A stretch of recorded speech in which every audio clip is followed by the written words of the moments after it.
Hello everyone, welcome to today's The Hindu Analysis. My name is Sairam Sampatrao. ఎలా ఉన్నారు అందరూ బాగున్నారా? Right, ఈరోజు హిందూ అనాలిసిస్ స్టార్ట్ చేసే ముందు ఒక చిన్న అనౌన్స్మెంట్ చేసుకుందాం. ఇక్కడ ఒక డేట్ రాస్తున్నాను, గుర్తుపెట్టుకోండి అమ్మా. 15th April 2022. ఎందుకు ఈ డేట్ చెప్తున్నాను అంటే the ultimate current affairs course మనం రీసెంట్గా లాంచ్ చేసాం కదా, దాని యొక్క ఫీజు అనేది 15th April 2022 తర్వాత పెరగబోతుంది. ఎంత అవ్వబోతుంది? 8,000 అవ్వబోతుంది. సో 15th April 2022 లోపు జాయిన్ అయితే మీకు కేవలం 6,000 రూపీస్ మాత్రమే కోర్స్ యొక్క ఫీ. యాక్చువల్లీ 7th April వరకే ఫీజు వ్యాలిడిటీలో ఉంటుందని చెప్పున్నాం, కానీ చాలామంది స్టూడెంట్స్ సార్ శాలరీస్ రాలేదు సార్, ఇంకొక వారం రోజులు ఎక్స్టెండ్ చేయండి అని చెప్పి నన్ను పర్సనల్గా రిక్వెస్ట్ చేశారు. నేను సురేష్ సార్తో మాట్లాడున్నాను. సో చక్కగా 6,000 రూపీస్కి మీరు జాయిన్ అవ్వచ్చు if you join before 15th April 2022 అమ్మ. లైఫ్ టైం వ్యాలిడిటీతో వచ్చేటటువంటి కోర్స్. సో ద హిందూలో ఎపేర్ అయ్యేటటువంటి న్యూస్ ఆర్టికల్స్ని మనం ఎలాగూ ద హిందూ అనాలిసిస్లో డిస్కస్ చేస్తాము, కానీ హిందూ కాకుండా ఇండియన్ ఎక్స్ప్రెస్ కానీ పిఐబి కానీ అదర్ ఆర్టికల్స్ ఏవైతే ఉన్నాయో వాటిని మేము ఎంసీక్యూస్గా మార్చి ఎంసీక్యూస్ రూపంలో మీకు ఆర్టికల్స్ డిస్కస్ చేయడం అనేటటువంటిది జరుగుతుంది. సో దట్ మీకు కరెంట్ అఫైర్స్ ప్రిపరేషన్ కాంప్రహెన్సివ్గా జరగడం అనేటటువంటిది జరుగుతుంది. ఓకేనా? సో క్లాసెస్ ఎవరు హ్యాండిల్ చేస్తారని డౌట్ రావచ్చు. సురేష్ సార్ తీసుకుంటారు, నేను తీసుకుంటాను, అండ్ శ్రీనివాస్ సార్ కూడా తీసుకోవడం అనేది జరుగుతుంది. లైఫ్ టైం వ్యాలిడిటీతో వస్తున్నటువంటి కోర్సు. సో చక్కగా మీరు జాయిన్ అవ్వచ్చు. 6,000 రూపీస్ కూడా ఒకేసారి కట్టక్కర్లేదు, నెలకి 2,000 చొప్పున కూడా మీరు చక్కగా పే చేసుకోవచ్చు. లైఫ్ టైం వ్యాలిడిటీ, మళ్ళీ చెప్తున్నాను, కరెంట్ అఫైర్స్ ప్రిపరేషన్ కాంప్రహెన్సివ్గా మీకు కంప్లీట్ అయిపోతుంది. అండ్ ఈ ఫీజుని భారంగా చూడద్దు, ఒక ఇన్వెస్ట్మెంట్గా చూడండి. మీ ప్రిపరేషన్ స్టైల్నే మార్చేసేటటువంటి one of the very important course. నేను ప్రౌడ్గా చెప్తున్నాను. ఎవరికైనా జాయిన్ అవ్వాలి అనుకుంటే 7893899553 ప్రత్యూష మేడం నెంబర్కి ఫోన్ చేయండి. నన్ను నమ్మి జాయిన్ అవ్వండి. మీ నమ్మకం అయితే అసలు ఒమ్ము కాదు. ఓకేనా? రైట్ నాన్న. సో మరి ఇప్పుడు మన హిందూ అనాలిసిస్లో ఏ ఆర్టికల్స్ మాట్లాడుకుంటామో ఒకసారి చూద్దాం. దాని తర్వాత కొన్ని కోర్సెస్ గురించి అనౌన్స్మెంట్ చేసుకొని వెంటనే మన ఫస్ట్ ఆర్టికల్లోకి వెళ్ళిపోదాం. జాగ్రత్తగా వినండి అమ్మా. ఈరోజు హిందూ అనాలిసిస్లో మనం మాట్లాడుకోబోయే ఆర్టికల్స్ చూడమ్మా. మొత్తం 6 ఆర్టికల్స్ మాట్లాడతాం. మొదటి ఆర్టికల్ వచ్చేసి Russia suspended from rights council. United Nations Human Rights Council నుంచి రష్యాని సస్పెండ్ చేస్తూ యునైటెడ్ నేషన్స్ జనరల్ అసెంబ్లీలో ఒక రెజల్యూషన్ పాస్ అయింది. సో దాని గురించి మాట్లాడదాం. Ukraine and the anatomy of India's neutrality. Russia Ukraine క్రైసిస్లో ఇండియా మధ్య మార్గాన్ని ఎంచుకుంది. న్యూట్రల్ అప్రోచ్ ఏదైతే ఉంటుందో దాంతో ముందుకెళ్తుంది కదా. సో ఓటింగ్ నుంచి అబ్స్టైన్ అవ్వడం కానీ ఇవన్నీ చేస్తుంది. ఏదో రష్యా వైపు ఉండట్లేదు, రష్యాకి వ్యతిరేకంగా కూడా ఉండట్లేదు. ఎందుకు ఇండియా అప్రోచ్ అనేటటువంటి తీసుకుంది? అండ్ దాంతోపాటు అమెరికా రీసెంట్గా ఇండియా మీద చేసినటువంటి ఎలిగేషన్స్ కారణం ఏంటి? ఇవన్నీ కూడా మనం మాట్లాడదాం. థర్డ్ ఆర్టికల్ చూడండి. Pakistan supreme court restores parliament, orders no trust vote tomorrow. రీసెంట్గా పాకిస్తాన్ పార్లమెంట్ని డిజాల్వ్ చేస్తూ పాకిస్తాన్ ప్రైమ్ మినిస్టర్ అయినటువంటి ఇమ్రాన్ ఖాన్ డెసిషన్ తీసుకున్నారు. సో ఆ నిర్ణయాన్ని వ్యతిరేకిస్తూ సుప్రీంకోర్టు తీర్పిచ్చింది. Pakistan supreme court Pakistan political crisis గురించి డీటెయిల్గా మాట్లాడదాం ఈ ఆర్టికల్లో. Next, India US 2+2 will discuss key issues says ministry of external affairs. So India US మధ్య ఏప్రిల్ 11వ తారీఖు నుంచి 2+2 డైలాగ్ అనేటటువంటి జరగబోతుంది, చర్చలు జరగబోతున్నాయి. ఈ 2+2 ఫార్మాట్ అంటే ఏంటి, అండ్ ఈ పర్టికులర్ ఫార్మాట్లో ఏ విషయాలను చర్చించబోతున్నాయి రెండు కంట్రీస్. సో ఆ విషయాలు మనం మాట్లాడదాం. And process initiated to amend criminal laws, minister tells Rajya Sabha. So criminal laws both IPC Indian penal code, code of criminal procedure CRPC, and దాంతోపాటు ఇండియన్ ఎవిడెన్స్ యాక్ట్, వీటిలో సవరణలు అనేటటువంటివి చేయడానికి ప్రాసెస్ అనేటటువంటిది స్టార్ట్ అయింది అని చెప్పి సెంట్రల్ గవర్నమెంట్ లా మినిస్టర్ రాజ్యసభకి తెలపడం అనేది జరిగింది. So Indian criminal justice system ఏదైతే ఉంటుందో దాని గురించి అండ్ దానిలో రిఫార్మ్స్ యొక్క అవసరం గురించి మనం మాట్లాడదాం ఆర్టికల్లో. Defence ministry issues indigenisation list. Defence indigenisation గురించి, దాని యొక్క సిగ్నిఫికెన్స్ గురించి, దాని యొక్క ఛాలెంజెస్ గురించి డీటెయిల్డ్గా ఈ ఆర్టికల్లో మనం మాట్లాడదాం. జాగ్రత్తగా ఫోకస్డ్గా వింటే మీకు ప్రతి ఆర్టికల్ అర్థమవుతుంది. కానీ దానికంటే ముందు కొన్ని అనౌన్స్మెంట్స్ అనేవి చేసుకుందాం మన కోర్సెస్ గురించి. తర్వాత ఆర్టికల్లోకి వెళ్ళిపోదాం. వినండమ్మా. చూడండమ్మా మన కోర్సెస్ గురించి. The flagship and premium course offered at our institute is UPSC Infinity. UPSC Infinity fee ఎంత అంటే కేవలం 60,000 రూపీస్ మాత్రమే. 60,000 రూపీస్ కూడా ఒకసారి కట్టక్కర్లేదు, నెలకి 5,000 చొప్పున మీరు హ్యాపీగా పే చేసుకోవచ్చు. APPSC Group 1 జాయిన్ అవ్వాలంటే 45,000 మాత్రమే. TSPSC Group 1 45,000 రూపీస్ మాత్రమే. అవి కూడా 5,000 చొప్పున అయితే మీరు కట్టచ్చు. ఈ ఫీజు 15th April వరకే మీకు వ్యాలిడిటీలో ఉంటుంది. సో జాయిన్ అవ్వాలనుకుంటున్నటువంటి వాళ్ళు ఈలోపే జాయిన్ అవ్వండి. ప్రతి ఒక్క కోర్స్ మీద 10,000 పెరుగుతుందమ్మా. సో కొన్నింటికి కొత్త బ్యాచెస్ అనేటటువంటివి స్టార్ట్ అవ్వడం అనేది జరిగింది ఎప్పుడు ఏప్రిల్ 4వ తారీఖున. సో ఇంకా ఎవరైనా జాయిన్ అవ్వకపోతే జాయిన్ అవ్వండి, సో దట్ మీరు లైవ్ క్లాసెస్ హ్యాపీగా అటెండ్ అవ్వచ్చు. లైఫ్ టైం వ్యాలిడిటీతో వస్తున్నటువంటి కోర్సు, మీకు చాలా వాల్యుడేషన్ అనేటటువంటిది ఉంటుంది. సో జాయిన్ అవ్వాలంటే 7893899553 ప్రత్యూష మేడం నెంబర్కి ఫోన్ చేయండి, చక్కగా జాయిన్ అవ్వండి. అండ్ ఆప్షనల్ ఇన్ఫినిటీ కోర్స్ చూడండి. So unlimited access to the optionals మీకు కల్పించడం అనేటటువంటి జరుగుతుంది దిస్ ఆప్షనల్ ఇన్ఫినిటీతో. సో ఫీజు కేవలం ఎంత అంటే 22,500 మాత్రమే. మనకు మామూలుగా 25,000, కానీ 10% ఆఫ్ తీసుకురావడం అనేది జరిగింది ఆప్షనల్స్ అన్నింటి మీద. 15th ఏప్రిల్ వరకు ఈ ఫీజు అనేటటువంటిది వ్యాలిడిటీలో ఉంటుందమ్మా. అర్థమైందా? సో ఆప్షనల్ మీరు జస్ట్ 22,500కే జాయిన్ అవ్వచ్చు. ఒక ఆప్షనల్ జాయిన్ అయితే మన ఇన్స్టిట్యూట్లో ఆఫర్ చేసే అన్ని ఆప్షనల్స్కి కూడా మీకు యాక్సెస్ అనేది కల్పించబడుతుంది. 7893899553 ఇది ప్రత్యూష మేడం నెంబర్. మేడం నెంబర్కి ఫోన్ చేయండి. లైఫ్ టైం వ్యాలిడిటీతో వస్తున్నటువంటి కోర్స్. సో మన ఇన్స్టిట్యూట్లో ఆఫర్ చేసేటటువంటి ఆప్షనల్స్ చూడండి. Public administration PSIR Suresh sir handle చేస్తారు. సోషియాలజీ నేను హ్యాండిల్ చేస్తాను. మనకి డెమో వీడియోస్ ఉంటాయి చూడండి. సో కాంప్రహెన్సివ్గా ప్రతి ఒక్కరికి అర్థమయ్యే విధంగా డీటెయిల్గా చెప్పడం అనేటటువంటి జరుగుతుంది. ఆంథ్రపాలజీ శ్రీనివాస్ సార్ హ్యాండిల్ చేస్తారు. తెలుగు లిటరేచర్ సీతాపత్ సార్ హ్యాండిల్ చేయడం అనేటటువంటి జరుగుతుంది. సో చక్కగా ఏ ఆప్షనల్ కావాలంటే మీరు ఆప్షనల్ హ్యాపీగా జాయిన్ అవ్వచ్చు. ఓకేనా? రైట్, ఇంకొన్ని కోర్సెస్ గురించి తెలుసుకుందాం, ఒకసారి వినేయండి. So before you skip this ad, very important announcement అమ్మా. So along with this flagship and premium courses మనకి సబ్జెక్ట్ వైజ్ కోర్సెస్ కూడా ఉన్నాయి. ఒకవేళ ఏ సబ్జెక్ట్ మీకు డౌట్ ఉన్నా మీరు ఆ ఒక్క సబ్జెక్ట్ మాత్రమే జాయిన్ అవ్వచ్చు. ఎకానమీలో డౌట్ ఉందనుకోండి, మీరు సురేష్ సార్ యొక్క ఎకానమీ కోర్స్ జాయిన్ అవ్వచ్చు. హిస్టరీ అనేది అర్థం కావట్లేదా, ఫ్యాక్ట్స్ గుర్తుపెట్టుకోవడం కష్టం అవుతుందా, సో మన కోర్స్ మీరు జాయిన్ అవ్వచ్చు. నేనే టీచ్ చేస్తాను మన ఇన్స్టిట్యూట్లో history. Polity Srinivas sir handle చేస్తారు, చక్కగా జాయిన్ అవ్వచ్చు మీరు. పాలిటీలో ఎవరికైనా ఇబ్బంది ఫేస్ చేస్తూ ఉంటే. జాగ్రఫీ ప్రసాద్ సార్ టీచ్ చేస్తారు. సో జాగ్రఫీలో చాలామంది ఇబ్బందులు పడుతూ ఉంటారు, అర్థం కాక చాలా ఆస్పెక్ట్స్ కాన్సెప్ట్స్. సో మన ఇన్స్టిట్యూట్లో అందరూ బేసిక్స్ నుంచి చెప్తారు కాబట్టి ఏది డౌట్ ఉన్నా, ఏ సబ్జెక్ట్ నుంచి మీకు ఇబ్బంది ఉన్నా మీరు చక్కగా ఆ సబ్జెక్టు జాయిన్ అవ్వచ్చు. 7893899553 ఇది ప్రత్యూష మేడం నెంబర్. మేడం నెంబర్కి ఫోన్ చేసి మీరు చక్కగా జాయిన్ అవ్వండి. లైఫ్ టైం వ్యాలిడిటీతో వస్తున్నటువంటి కోర్సు, మీరు హ్యాపీగా మన ఇన్స్టిట్యూట్లో జాయిన్ అవ్వచ్చు. ముఖ్యంగా మన కోర్స్ చూడండి, యూపీఎస్సీ హిస్టరీ నేనే హ్యాండిల్ చేస్తాను. సో సిలబస్ కాంప్రహెన్సివ్గా కవర్ చేయడం అనేటటువంటిది జరుగుతుందమ్మా డీటెయిల్డ్గా. So ancient history, medieval history, modern history, post independence history, world history, art and culture, and దాంతోపాటు ప్రిలిమ్స్ అండ్ మెయిన్స్ రెండింటికి ఉపయోగపడే విధంగా ఒక అద్భుతమైనటువంటి నోట్స్ కూడా నేనే స్వయాన తయారు చేస్తాను. చాలా టైం తీసుకొని, చాలా కేర్ తీసుకొని నోట్స్ తయారు చేస్తాను స్టూడెంట్స్కి ఇవ్వడానికి. సో ఆ నోట్స్ కూడా మీకు రావడం అనేటటువంటిది జరుగుతుంది. మొత్తం ఎంత? కేవలం 5,000 రూపాయలకు మాత్రమే. జస్ట్ 5,000 రూపీస్ లైఫ్ టైం వ్యాలిడిటీతో వస్తుందాం. ఓకేనా? అన్ని క్లాసెస్ మీకు రికార్డెడ్ క్లాసెస్ రికార్డెడ్ వెర్షన్లో రావడం అనేటువంటి జరుగుతాయి. సో చక్కగా జాయిన్ అవ్వండి. ఓకేనా? నేనే టీచ్ చేస్తాను. 7893899553 ప్రత్యూష మేడం నెంబర్. మేడం నెంబర్కి ఫోన్ చేసి జాయిన్ అవ్వచ్చు. లేదా ltxclasses.com ఈ వెబ్సైట్ని విజిట్ చేసి కూడా మీరు చక్కగా జాయిన్ అవ్వచ్చు. ఓకేనా? ఇంకో విషయం గుర్తుపెట్టుకోండి, 15th ఏప్రిల్ తర్వాత దీని యొక్క ఫీజు అనేది 8,000 అవుతుంది. ఓకేనా? ఎందుకంటే లిమిటెడ్ మెంబర్స్కి మాత్రమే యాక్సెస్ అనేటటువంటిది కల్పిస్తున్నాం. అంటే ఎక్కువ మంది అయితే ఇష్యూస్ గట్రా హ్యాండిల్ చేయడం కష్టం అవుతుంది కాబట్టి, సో అందుకే ఈలోపే జాయిన్ అయ్యేటటువంటి ప్రయత్నం చేయండి నాన్న. ఓకేనా? మరి ఈరోజు హిందూ అనాలిసిస్లో మొదటి ఆర్టికల్లోకి వెళ్ళిపోదాం, వినాలి. ఈరోజు హిందూ అనాలిసిస్లో మనం మాట్లాడుకునే మొదటి ఆర్టికల్ చూడండి, Russia suspended from rights council. Very very important article regarding GS paper 2 అమ్మ. ఇంటర్నేషనల్ ఆర్గనైజేషన్స్కి సంబంధించినటువంటి ఆర్టికల్, ఇంటర్నేషనల్ ఇష్యూస్కి, ఇంటర్నేషనల్ జియోపాలిటిక్స్కి సంబంధించినటువంటి ఆర్టికల్. ఈ ఆర్టికల్ని నేను ద హిందూలోని ఢిల్లీ ఎడిషన్లో పేజ్ నెంబర్ 1 నుంచి సెలెక్ట్ చేసుకోవడం అనేటటువంటి జరిగింది. చాలా ఇంపార్టెంట్ ఆర్టికల్. అసలు what exactly is this issue, ఇవన్నీ డీటెయిల్డ్గా బ్యాక్గ్రౌండ్ నుంచి, బేసిక్స్ నుంచి కాంప్రహెన్సివ్గా డిస్కస్ చేద్దాం, జాగ్రత్తగా వినాలి.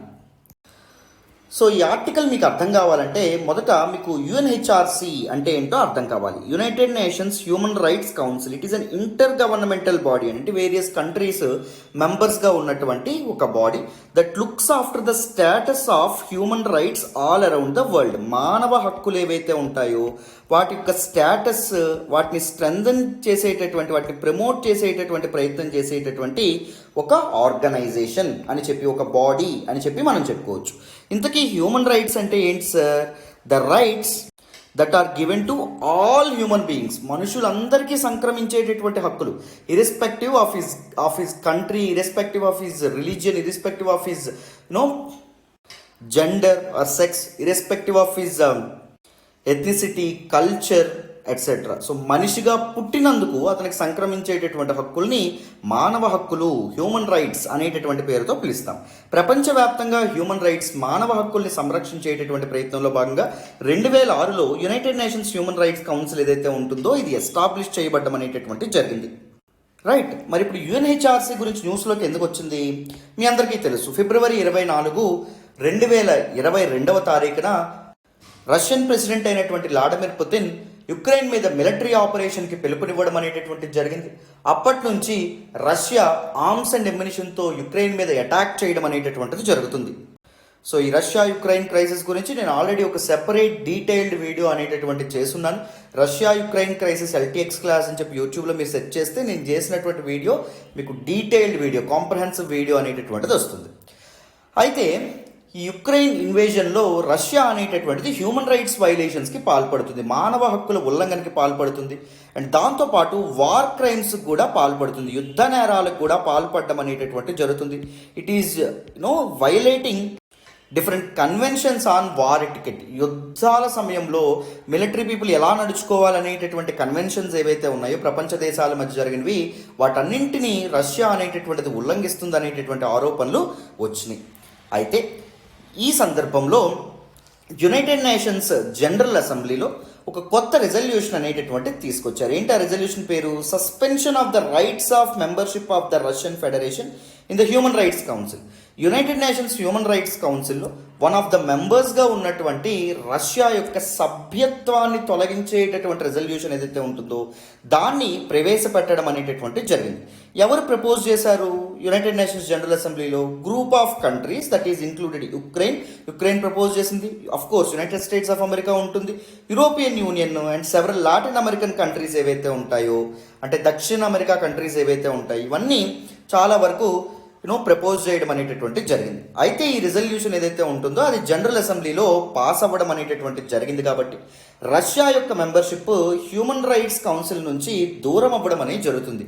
United Nations Human Rights Council నుంచి రష్యా తన సభ్యత్వాన్ని కోల్పోనుంది అని చెప్తున్నారు. So United Nation Human Rights కౌన్సిల్కి రష్యా అనేది ఎప్పుడు ఎలక్ట్ అయింది? 2020లో ఎలక్ట్ అయింది. ఎలక్ట్ అయినటువంటి మెంబర్స్కి ఎన్నాళ్ళు ఉంటుంది సభ్యత్వము? 3 ఏళ్ళు ఉండడం అనేటటువంటి జరుగుతుంది. అంటే 2023 వరకు ఉంటుంది. కానీ తన టర్మ్ అనేటటువంటిది కంప్లీట్ అవ్వగానే రష్యాని హ్యూమన్ రైట్స్ కౌన్సిల్ సభ్యత్వం నుంచి తొలగించడం అనేటటువంటి జరిగింది విత్ దిస్ పర్టిక్యులర్ రెజల్యూషన్. అర్థమైందా? సో యునైటెడ్ నేషన్స్ జనరల్ అసెంబ్లీలో ఓటింగ్ అనేది జరిగింది రెజల్యూషన్కి. అంటే రష్యాకి సభ్యత్వం కంటిన్యూ చేయాలా, సభ్యత్వాన్ని రద్దు చేయాలనేటటువంటి రెజల్యూషన్కి ఓటింగ్ జరిగితే మొత్తం యునైటెడ్ నేషన్స్ జనరల్ అసెంబ్లీ సభ్యుల్లో 93 మంది సభ్యత్వాన్ని రద్దు చేయాలని చెప్పారు. 24 మంది రష్యా తరపున ఓటేశారు, రష్యా నుంచి సభ్యత్వం అనేటటువంటిది లాక్కోకూడదని చెప్పారు. వేరేస్ 58 అదర్ నేషన్స్ ఏవైతే ఉన్నాయో ఇవి అబ్స్టైన్ చేసినాయి, అంటే ఓటుకు దూరంగా ఉండడం అనేది జరిగింది, గైర్హాజరు అవ్వడం అనేది జరిగింది. అందులో ఇండియా కూడా ఈ 58 దేశాలు ఏవైతే ఉన్నాయో ఇద్దరు ఎస్ కానీ నో కానీ చెప్పినటువంటి దేశాల్లో ఇండియా కూడా ఉండడం అనేటటువంటిది జరిగిందమ్మా. సో ఈ రష్యా యుక్రెయిన్ క్రైసిస్ మీద తీసుకొస్తున్నటువంటి రెజల్యూషన్స్ అన్నింట్లోనూ India is coming up with approach of neutrality. India అనేది న్యూట్రల్గా ఉంటుంది, చాలా అబ్స్టెన్షన్స్తో ముందుకు వెళ్ళడం అనేటటువంటి జరుగుతుంది. అంటే ఎయిదర్ రష్యాకి సపోర్టివ్గా కానీ రష్యాకి వ్యతిరేకంగా కానీ ఏ నిర్ణయమో ఇండియా అయితే తీసుకోవట్లేదు. మధ్య మార్గం ఏదైతే ఉంటుందో అది అనుసరిస్తూ ఉండడం అనేటటువంటి జరిగింది.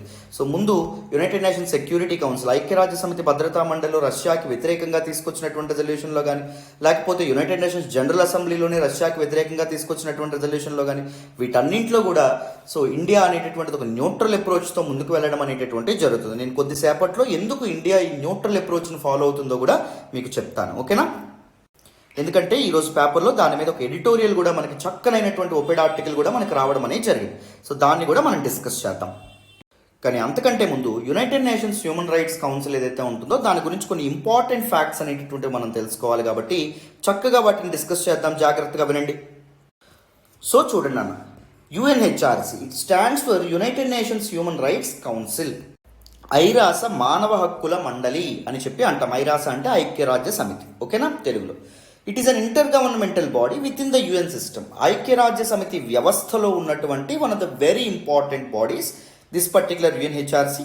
And it's an inter governmental body because it has different member nations. And this UNHRC is responsible for strengthening the promotion and protection of human rights around the world.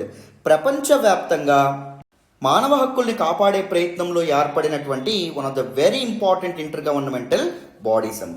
ఎప్పుడండి క్రియేట్ చేయడం అనేటటువంటి జరిగింది? 2006లో క్రియేట్ చేయబడ్డం అనేటటువంటి జరిగింది. ఏది create చేసింది? United Nations General Assembly create చేయడం అనేటటువంటి జరిగింది. United Nations General Assembly is one of the principal organs of United నేషన్స్కి మొత్తం 6 ప్రిన్సిపల్ ఆర్గాన్స్ అనేటటువంటి ఉంటాయి. సో ఒకటి యునైటెడ్ నేషన్స్ జనరల్ అసెంబ్లీ అని చెప్పుకున్నాం. మిగిలిన 5 ఏంటో కామెంట్ బాక్స్లో తెలియజేయండి, ఎంతవరకు కరెక్ట్గా చెప్తారో చూద్దాం. ఎందుకంటే మనం హిందూ అనాలిసిస్లో చాలాసార్లు మాట్లాడుకున్నాం, రైట్? సో చూడండి. So United Nations Human Rights council ముందు ఏది ఉండేది అంటే United nations commission on human rights ఇది ఉండేది. United nations commission on human rights ఏదైతే ఉంటుందో దీని యొక్క ఇన్ఎఫెక్టివ్నెస్ కారణంగా United Nations human right council ఏదైతే ఉంటుందో అది దీని పొజిషన్లో ఏర్పడడం అనేటటువంటిది జరిగిందమ్మ. దీని యొక్క హెడ్ క్వార్టర్స్ ఎక్కడ ఉంది?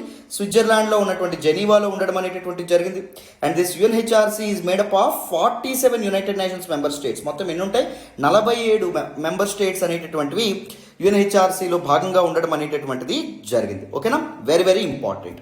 అండ్ దీస్ మెంబర్ స్టేట్స్ ఎవరైతే ఉంటారో వాళ్ళని ఎవరు ఎన్నుకుంటారు? యునైటెడ్ నేషన్స్ జనరల్ అసెంబ్లీ ఏదైతే ఉంటుందో అది ఎన్నుకోవడం అనేది జరుగుతుంది. యునైటెడ్ నేషన్స్ జనరల్ అసెంబ్లీలో ఉన్నటువంటి టోటల్ మెంబర్స్ వాళ్ళ నుండి వాళ్ళే మెంబర్ స్టేట్స్ని ఎన్నుకుంటారు. ఎంతమందిని? 47 మందిని ఎన్నుకోవడం అనేటటువంటి జరుగుతుంది. And this membership is based on equitable geographical location. So equitable geographical location, different locations నుంచి కొన్ని సీట్స్ అనేటటువంటివి వాళ్ళకి రిజర్వ్ చేయడం అనేటటువంటి జరుగుతుంది. ఇలా సీట్స్ని ఎలా డిస్ట్రిబ్యూట్ చేస్తారు? ఆఫ్రికన్ కాంటినెంట్కి చెందినటువంటి కంట్రీస్ నుంచి 13 సీట్స్, ఏషియా పసిఫిక్ రీజియన్ ఏదైతే ఉంటుందో ఆ పర్టిక్యులర్ రీజియన్ నుంచి 13 సీట్లు వాళ్ళకి రిజర్వ్ చేస్తారు. Latin American and Caribbean states నుంచి 8 సీట్స్కి వాళ్ళు రిజర్వ్ చేయడం అనేటటువంటి జరుగుతుంది. Western European and other states నుంచి 7 సీట్స్ వాళ్ళకి రిజర్వ్ చేస్తారు. ఈస్టర్న్ యూరోపియన్ స్టేట్స్కి 6 సీట్స్ అనేటటువంటివి రిజర్వ్ చేయడం అనేటటువంటిది జరుగుతుంది. అర్థమైందా? సో ఈ ఎలక్ట్ అయినటువంటి మెంబర్స్ ఎవరైతే ఉన్నారో ఎవరండి ఎలక్ట్ చేస్తారు? United Nations General assembly member states elect చేస్తుంది. వాళ్ళ యొక్క టెన్యూర్ ఎంతకాలం ఉంటుంది? The serve for a period of 3 years. 3 ఏళ్ల కాలం పాటు వీళ్ళు మెంబర్ స్టేట్స్గా కొనసాగడం అనేటటువంటి జరుగుతుంది. అండ్ కన్సెక్యూటివ్గా 2 times ఒకవేళ వాళ్ళ మెంబర్స్గా ఎన్నికైన తర్వాత 3rd time వాళ్ళే మెంబర్స్గా ఎన్నికయ్యేటటువంటి హక్కుని వాళ్ళు కోల్పోవడం అనేది జరుగుతుంది. And they are not eligible for immediate reelection after serving for 2 consecutive terms. వరుసగా 2 సార్లు United Nations Human Rights Council యొక్క మెంబర్స్గా ఎన్నికైనటువంటి కంట్రీకి 3వసారి ఎన్నికయ్యేటటువంటి వెసులుబాటు అయితే ఉండదు, ఆ హక్కు అయితే వాటికి ఉండదు. మరి ఒక్కసారి ఎలక్ట్ అయినటువంటి మెంబర్ని ఏ కారణాల చేత అయినా తీసేయొచ్చా? తీసేస్తే ఎలా తీసేయాలి? చూడండి. United Nations Human Rights council ఎందుకు ఏర్పడింది? ప్రపంచవ్యాప్తంగా మానవ హక్కులు అనేటటువంటి ఉల్లంఘన కాకుండా మానవ హక్కుల్ని కాపాడడానికి కదా.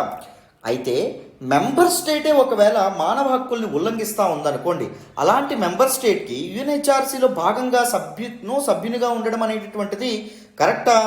ఉండడం కరెక్ట్ కాదు. సో అలాంటి కంట్రీస్ ఏవైతే ఉన్నాయో if any member state violates human rights in its own country, in its own territory or any other territory, then United Nations General Assembly ఏదైతే ఉంటుందో అది ఒక రెజల్యూషన్ ద్వారా ఆ మెంబర్ యొక్క మెంబర్షిప్ ఏదైతే ఉంటుందో దాన్ని రద్దు చేయొచ్చు. ఎలా? ఓటింగ్తో. 2/3 present and voting. United Nations General అసెంబ్లీలో ఓటు వేయడానికి అందుబాటులో ఎన్ని నేషన్స్ ఉన్నాయో అందులో 2/3 ఆఫ్ నేషన్స్ ఏవైతే ఉన్నాయో అవి ఒకవేళ యాక్సెప్ట్ చేస్తే పలానా మెంబర్కి యుఎన్హెచ్ఆర్సీలో రిజల్యూషన్ ఉండకూడదని చెప్తే రిజల్యూషన్ ఆ విధమైనటువంటి రిజల్యూషన్ పాస్ చేస్తే ఏం జరుగుతుంది? ఆ దేశానికి సభ్యత్వం అనేటటువంటిది తీసేస్తారనమాట. సో ఇప్పటి వరకు ఓన్లీ 1 కంట్రీ మాత్రమే తన రిజల్యూషన్ కోల్పోయింది. ఎవరు? లిబియా. 2011లో important geopolitical event Arab spring అని చెప్పి జరిగిందమ్మ. సో ఏవైతే డిక్టేటర్షిప్ 25 ఏళ్ళు 30 ఏళ్ళు పరిపాలిస్తున్నటువంటి వెస్ట్ ఏషియన్ అండ్ దాంతోపాటు నార్థన్ ఆఫ్రికన్ కంట్రీస్ ఏవైతే ఉన్నాయో అక్కడ దీస్ డిక్టేటర్స్ ఎవరైతే ఉన్నారో, నియంతలు ఎవరైతే ఉన్నారో వాళ్ళకి వ్యతిరేకంగా ప్రజలు తిరుగుబాట్లు చేశారు. ఆ పీపుల్ యొక్క ప్రొటెస్ట్కి అమెరికా, ఫ్రాన్స్, యూకే లాంటి డెమోక్రటిక్ వాల్యూస్ ఉన్నటువంటి కంట్రీస్ కూడా సపోర్ట్ చేసినాయి. ఎవరికి? ప్రొటెస్టులు చేసే వాళ్ళకి. ఎందుకంటే అక్కడ డెమోక్రసీ లేదు కదా, ఒక నియంతృత్వ రాజ్యం ఉంది అంటే ఏంటి, అక్కడ ప్రజాస్వామ్యం లేదని చెప్పి. సో అలాగా లిబియాలో గద్దాఫీ గవర్నమెంట్ ఏదైతే ఉందో, గద్దాఫీ గవర్నమెంట్కి వ్యతిరేకంగా ప్రజలు తిరుగుబాట్లు చేయడంతో, ప్రొటెస్టులు చేయడంతో గద్దాఫీ గవర్నమెంట్ ఏం చేసింది, ప్రజలు ఎవరైతే ఉన్నారో, డెమాన్స్ట్రేటర్స్ ఎవరైతే ప్రొటెస్టులు చేస్తున్నారో వాళ్ళ మీద విరుచుకుపడింది, హ్యూమన్ రైట్స్ వైలేషన్స్కి పాల్పడింది. సో ఆ కారణం చేత లిబియాని హ్యూమన్ రైట్స్ కౌన్సిల్ యొక్క మెంబర్గా తీసివేయడం అనేటటువంటిది జరిగింది, తొలగించడం అనేటటువంటిది జరిగింది. సో ఇప్పుడు సెకండ్ కంట్రీగా ఏది అవతరించింది? రష్యా అవతరించింది. మొత్తానికి రష్యాని కూడా ఇప్పుడు United Nations Human Rights Council యొక్క మెంబర్గా దాన్ని తొలగించడం అనేటటువంటిది జరిగిందాం. సో ఈ ఓటింగ్లో ఇండియా ఎలాంటి అప్రోచ్ ఫాలో అయింది? న్యూట్రల్, అంటే అబ్స్టైన్ అవ్వడం అనేటటువంటిది జరిగింది. వన్స్ అగైన్ అర్థమైందా? So this is all about this particular article. డీటెయిల్డ్గా in depth United Nations Human Rights Council గురించి అండ్ న్యూస్లోకి ఏమొచ్చిందో మీకు అర్థమైందని అనుకుంటున్నాను. మరి నెక్స్ట్ ఆర్టికల్ మాట్లాడదాం, వినండి నన్ను. ఈరోజు హిందూ అనాలిసిస్లో మనం మాట్లాడుకునే నెక్స్ట్ ఆర్టికల్ చూడండి, Ukraine and the anatomy of India's neutrality. Very very important article regarding GS paper 2 అండి, ఇంటర్నేషనల్ రిలేషన్స్కి సంబంధించినటువంటి ఆర్టికల్. ఈ ఆర్టికల్ నేను ద హిందూలోని ఢిల్లీ ఎడిషన్లో పేజ్ నెంబర్ 6 నుంచి సెలెక్ట్ చేసుకోవడం అనేటటువంటి జరిగిందండి. వెరీ ఇంపార్టెంట్ ఒపేడ్ ఆర్టికల్ అండి. And this man Stanly Johny, who is the author of this particular article, is one of my favorite authors and very good journalist. He analyzes these kind of articles, international relations, అంతర్జాతీయ సంబంధాలకు సంబంధించినటువంటి articles రాసిన ఏ article miss అవ్వకుండా చదవాలి. అంత మంచి articles, అంత మంచి అనాలిసిస్తో ఈయన ఎప్పుడు ముందుకు రావడం అనేటటువంటి జరుగుతుంది. I never miss even one article from him. నేను ట్విట్టర్లో కూడా ఈయన ఫాలో చేస్తాను. Is one of the very good journalist అని చెప్పి చెప్పుకోవచ్చు, రైట్? సో మంచి ఆర్టికల్ వన్స్ అగైన్. సో దీన్ని డీటెయిల్డ్గా డిస్కస్ చేసేటటువంటి ప్రయత్నం చేద్దాం, జాగ్రత్తగా వినండి.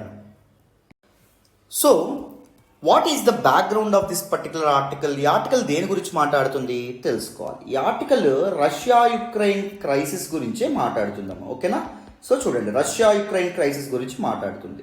రష్యన్ ప్రెసిడెంట్ అయినటువంటి వ్లాడిమిర్ పుతిన్ ఎవరైతే ఉన్నారో ఆయన ఫిబ్రవరి 24, 2022 యుక్రెయిన్ మీద మిలిటరీ ఆపరేషన్ని ప్రకటించడం అనేటటువంటి జరిగింది, సైనిక చర్యని ప్రకటించడం అనేటటువంటిది జరిగింది, అవునా? అప్పటి నుంచి రష్యన్ ఆర్మీ ఏదైతే ఉంటుందో ఉక్రెయిన్లోని చాలా భూభాగాలని తమ సొంతం చేసుకోవడం అనేటటువంటిది జరిగింది. అండ్ ఇప్పటికీ వార్ అనేటటువంటిది కంటిన్యూ అవుతుంది. ఆఫ్ కోర్స్ డిఫరెంట్ కంట్రీస్ ఒక న్యూట్రాలిటీ కోసం ప్రయత్నిస్తున్నప్పటికీ, మీడియేషన్ కోసం ప్రయత్నిస్తున్నప్పటికీ వార్ అయితే రిలెంట్లెస్గా కంటిన్యూ అవుతూ ఉండడం అనేటటువంటిది జరిగింది. చాలామంది సివిలియన్స్ చచ్చిపోతూ ఉన్నారు, చాలా క్యాజువాలిటీస్ అనేటటువంటి నమోదైనవి. అండ్ దాంతోపాటు చాలా రెఫ్యూజీ క్రైసిస్ ఏదైతే ఉంటుందో, అంటే చాలా యుక్రెయినియన్లు రష్యా తాకిడికి భయపడి ఇతర యూరోపియన్ దేశాలకి, ముఖ్యంగా వెస్టర్న్ యూరోపియన్ దేశాలకి పారిపోతున్నారమ్మ, రెఫ్యూజీస్గా, శరణార్థులుగా వెళ్ళడం అనేటటువంటిది జరుగుతుంది.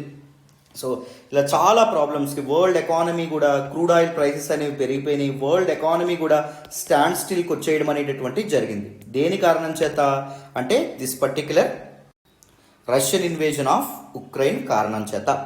అయితే రష్యా తీసుకుంటున్నటువంటి మెజర్స్ ఏవైతే ఉన్నాయో, రష్యా పనులకి వ్యతిరేకంగా వెస్టర్న్ నేషన్స్ ఏవైతే ఉన్నాయో, వెస్టర్న్ కమ్యూనిటీ, వెస్టర్న్ కంట్రీస్ ఏవైతే ఉన్నాయో, they played a game of sanctions.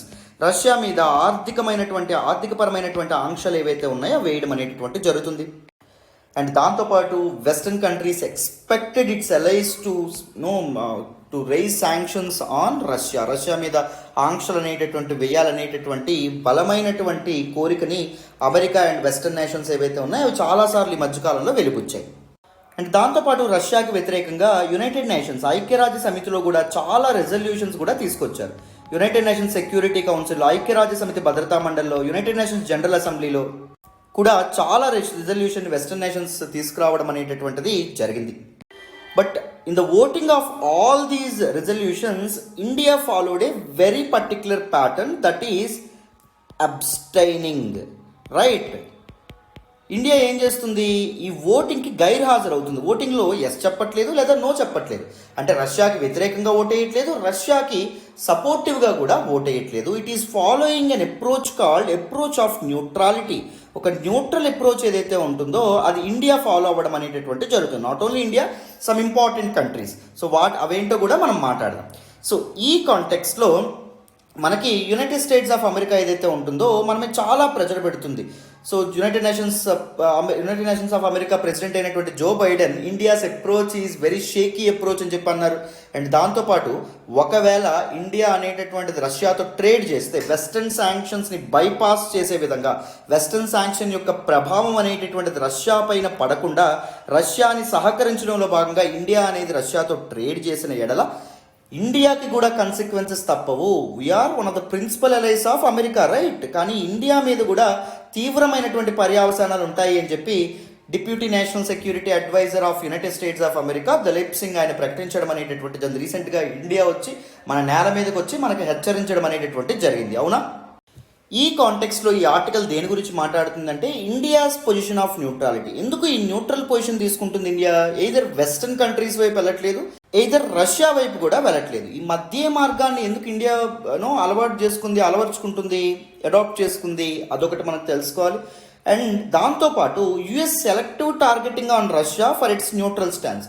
United States of America ఇండియాని ఎందుకు టార్గెట్ చేస్తుంది, ఇలా కన్సిక్వెన్సెస్ ఉంటాయని చెప్తుంది. యుఎస్ ప్రెసిడెంట్ ఏమో ఒక మాట అంటాడు. సో ఎందుకు అదంతా జరుగుతుంది?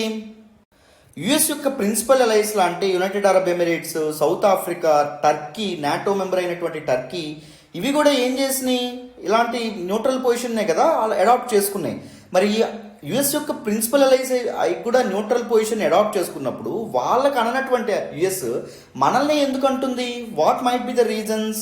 ఎందుకు సెలెక్టివ్ టార్గెటింగ్ చేస్తుంది? ఈ విషయాలు కూడా మనం తెలుసుకోవాలి. ఓకేనా?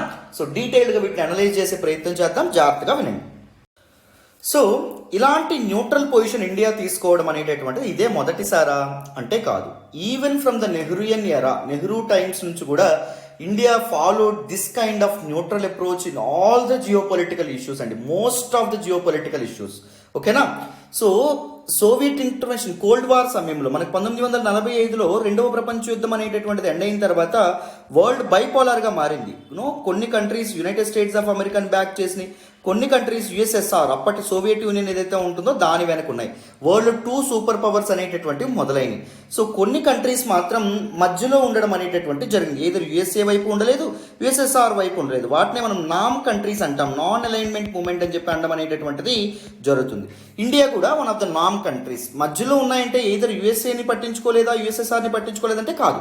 మనం ఇష్యూ బేస్డ్గా మన వాయిస్ అనేటటువంటిది రేజ్ చేసేవాళ్ళం. సపోజ్ ఒక పర్టికులర్ ఇష్యూ జరుగుతున్నప్పుడు యునైటెడ్ స్టేట్స్ ఆఫ్ అమెరికా తప్పు ఉందనుకోండి, యుఎస్ఎస్ఆర్ సపోర్ట్ చేసాం. యుఎస్ఎస్ఆర్ తప్పు ఉందనుకోండి, యుఎస్ఏకి సపోర్ట్ చేయడం అనేది జరిగింది. కానీ ఎక్కువ కాలం మనం యుఎస్ఎస్ఆర్ వైపు ఉన్నాం. ఎందుకంటే యుఎస్ఎస్ఆర్ మనకి డిఫెన్స్లో కానీ లేకపోతే టెక్నాలజికల్గా కానీ అన్నింట్లోనూ మనకి యుఎస్ఎస్ఆర్ చాలా సపోర్ట్ అనేటటువంటిది ఇచ్చింది వితౌట్ ఎనీ ఆబ్లిగేషన్స్. నువ్వు నా వైపే ఉండాలి తప్పకుండా అనేక షరతులు పెట్టకుండా యుఎస్ఎస్ఆర్ మనకి చాలా సహకరించడం అనేది జరిగింది. ఇప్పుడు ఇండియన్ డిఫెన్స్ టెక్నాలజీ కానీ డిఫెన్స్ సెక్టార్ అంత ముందంజలో ఉంది అంటే యుఎస్ఎస్ఆర్ మనకు ఒకప్పుడు అందించినటువంటి సహకారమే అని చెప్పుకోవచ్చు. So even in the cold war times, cold war 1945 నుంచి 1991 వరకు cold war United States of America USSR మధ్య జరిగింది. ఇట్ ఈస్ కాజీ వార్ అని చెప్తారు. అంటే it looks like a war. అంటే డైరెక్ట్గా ఇవి పోటీ పడలేదు కానీ డిఫరెంట్ కాన్ఫ్లిక్ట్స్లో కాంపిటీటర్స్కి ఇవి సపోర్ట్ చేసినాయి. సపోజ్ మనకి కొరియన్ కాన్ఫ్లిక్ట్ ఉంది, నార్త్ కొరియా సౌత్ కొరియా ఉందనుకోండి. నార్త్ కొరియాకి యుఎస్ఎస్ఆర్ సపోర్ట్ చేయడం, సౌత్ కొరియా ఏదైతే ఉంటుందో దానికి అమెరికా యుఎస్ఏ సపోర్ట్ చేయడం, ఇలా జరిగేది. ఇవి డైరెక్ట్గా ఎప్పుడు తలబడలేదు కానీ వేరే వాళ్ళ తగాదాల్లో ఇవి తలదూర్చి వాటిని ఏం చేసేవి, పెద్దవి చేసేసేవి అనమాట. అర్థమైందా? సో కోల్డ్ వార్ సమయంలో కూడా ఇండియా అనేది ఇలాంటి స్టాన్సే ఫాలో అయిందమ్మా. సోవియట్ ఇంటర్వెన్షన్స్ ఇన్ హంగేరీ యొక్క పాలిటిక్స్లో సోవియట్ యూనియన్ ఇంటర్వ్యూన్ అయినప్పుడు, అక్కడికి మిలిటరీని పంపించినప్పుడు, చెకోస్లోవియన్ ఇదేదైతే ఉంటుందో ఇంటర్వెన్షన్ ఆఫ్ సోవియట్ యూనియన్ ఏదైతే ఉంటుందో అక్కడ, అండ్ 1979లో సోవియట్ యూనియన్ యుఎస్ఎస్ఆర్ తన రెడ్ ఆర్మీని ఆఫ్ఘనిస్తాన్లో దించినప్పుడు కానీ ఇండియా అనేటటువంటిది ఈ మధ్య మార్గాన్ని అనుసరించింది కానీ ఎవరి నేమ్స్ తీయలే. Of course India is always opposite to this particular war. అర్థమైందా? War and war crimes. India always raised its voice for peace. శాంతి కోసం ఎప్పుడూ తన వంతు ప్రయత్నం అనేది చేసింది without taking names, without condemning anyone. So ఎవరిని దూషించకుండా అందరితో మంచి సంబంధాలు మెయింటైన్ చేస్తూ ఇలాంటి పనులు తప్పు అని చెప్పి చెప్పడం అనేటటువంటిది జరిగింది. అర్థమైందా? ఈవెన్ అమెరికా ఇరాక్ని ఇన్వేడ్ చేసినప్పుడు, సద్దాం హుస్సేన్ నిర్బంధించేటటువంటి క్రమంలో 2003లో ఇన్వేడ్ చేసినప్పుడు కూడా, అమెరికన్ ఇన్వేజన్ ఆఫ్ ఇరాక్ సమయంలో కూడా ఆయిల్ కోసం అమెరికా ఇలాంటి చాలా వాటికి పాల్పడింది. ఆ సమయంలో కూడా ఇండియా మధ్య మార్గాన్ని, న్యూట్రలిస్ట్ అప్రోచ్ ఏదైతే ఉంటుందో దాన్ని అడాప్ట్ చేసుకోవడం అనేటటువంటిది జరిగింది. It is not the first time. So ఇప్పుడు కూడా రష్యా యుక్రెయిన్ క్రైసిస్లో కూడా మనం ఏం చేసాం, దిస్ న్యూట్రల్ అప్రోచ్తోనే ముందుకు వెళ్ళడం అనేది జరిగింది. మరి ప్రెజెంట్ క్రైసిస్లో, రష్యా యుక్రెయిన్ క్రైసిస్లో ఇండియా ఒకటి ఐసోలేటెడ్గా ఉందా, అంటే న్యూట్రల్గా ఇండియా మాత్రమే ఉందా? సో ఇలా ఓటింగ్ నుంచి అబ్స్టైన్ అవ్వడం కానీ ఇవన్నీ కాదు, మిగిలిన కంట్రీస్ కూడా. So one of the very important democracies అయినటువంటి సౌత్ ఆఫ్రికా, డెమోక్రటిక్ వాల్యూస్ ఉన్నటువంటి సౌత్ ఆఫ్రికా, అమెరికా అండ్ దాంతోపాటు యూకే లాగానే, మన ఇండియా లాగానే, అండ్ యునైటెడ్ అరబ్ ఎమిరేట్స్ ఎంత మిడిల్ ఈస్ట్లో ఎంత ఇంపార్టెంట్ అయ్యో మీ అందరికీ తెలుసు. ఎవరికి? United States of America. ఇది కూడా రష్యాకి వ్యతిరేకంగా ఓట్ అనేటటువంటిది వేయాల, అబ్స్టైన్ చేసింది, ఓటుకి దూరంగా ఉండడం అనేది జరిగింది. అండ్ దాంతోపాటు ఇజ్రాయిల్ ఏదైతే ఉంటుందో ఇది కూడా అమెరికా మీద తన వెస్టర్న్ అలైజ్ ఏవైతే ఉన్నాయో అవి ప్లే చేసినటువంటి శాంక్షన్స్ గేమ్ని ఇజ్రాయిల్ ప్లే చేయాల. అర్థమైంది? తన ఆర్మ్స్ని, ఎమ్యునిషన్ని వెస్టర్న్ కంట్రీస్ సపోర్ట్గా ఇజ్రాయిల్ ఏం పంపించాల. ఓకేనా? సో చూడండి, ఇజ్రాయిల్ కూడా చాలా ఇంపార్టెంట్ ఎలై అన్నమాట, మిత్రదేశం అనమాట యునైటెడ్ స్టేట్స్ ఆఫ్ అమెరికాకి.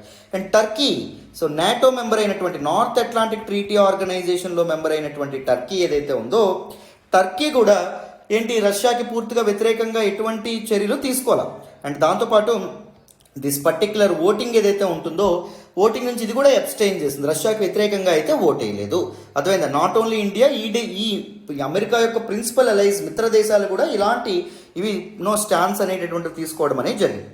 It is look at America's response to India's approach. మరి ఇండియా యొక్క ఈ నోవల్ అప్రోచ్కి, ఇండియా యొక్క ఈ న్యూట్రల్ అప్రోచ్కి అమెరికా ఎలా రెస్పాండ్ అయింది? జో బైడెన్ ఏమన్నారంటే రీసెంట్గా, India's position was somewhat shaky. రెండు దేశాల మధ్య సంబంధ బాంధవ్యాలని కూలదోసేలాగా ఇండియా ప్రవర్తిస్తోంది అన్నట్టుగా ఆయన మాట్లాడారు.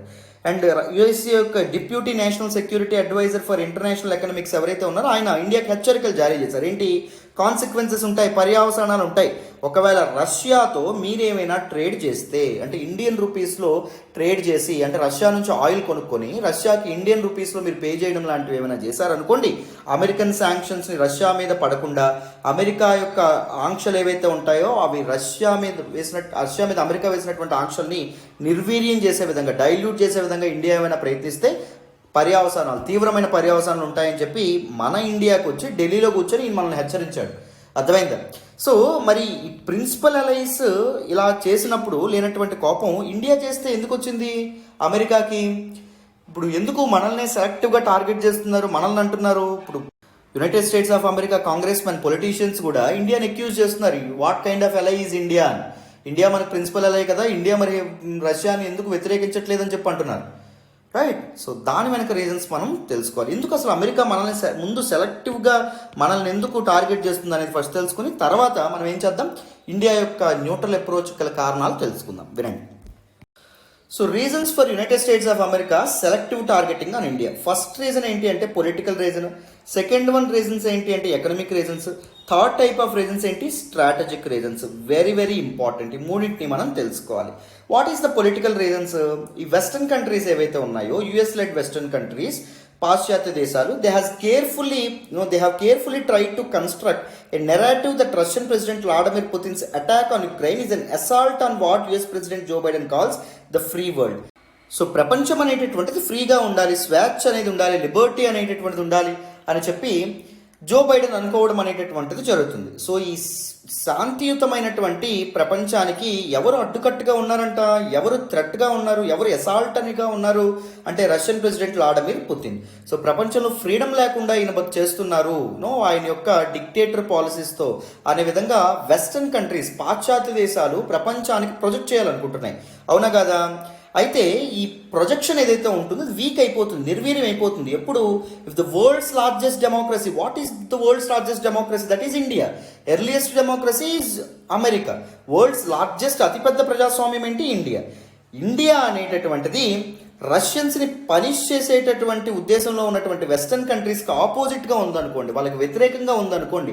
సో వీళ్ళు ఏదైతే ప్రొజెక్ట్ చేయాలనుకుంటున్నారు రష్యాకి వ్యతిరేకంగా ఒక నెరేటివ్ని, అది ప్రొజెక్ట్ చేయడం కుదురుతుందా? సో పొలిటికల్గా సక్సెస్ అవుతారా వెస్టర్న్ కంట్రీస్? సక్సెస్ అవ్వలేరు.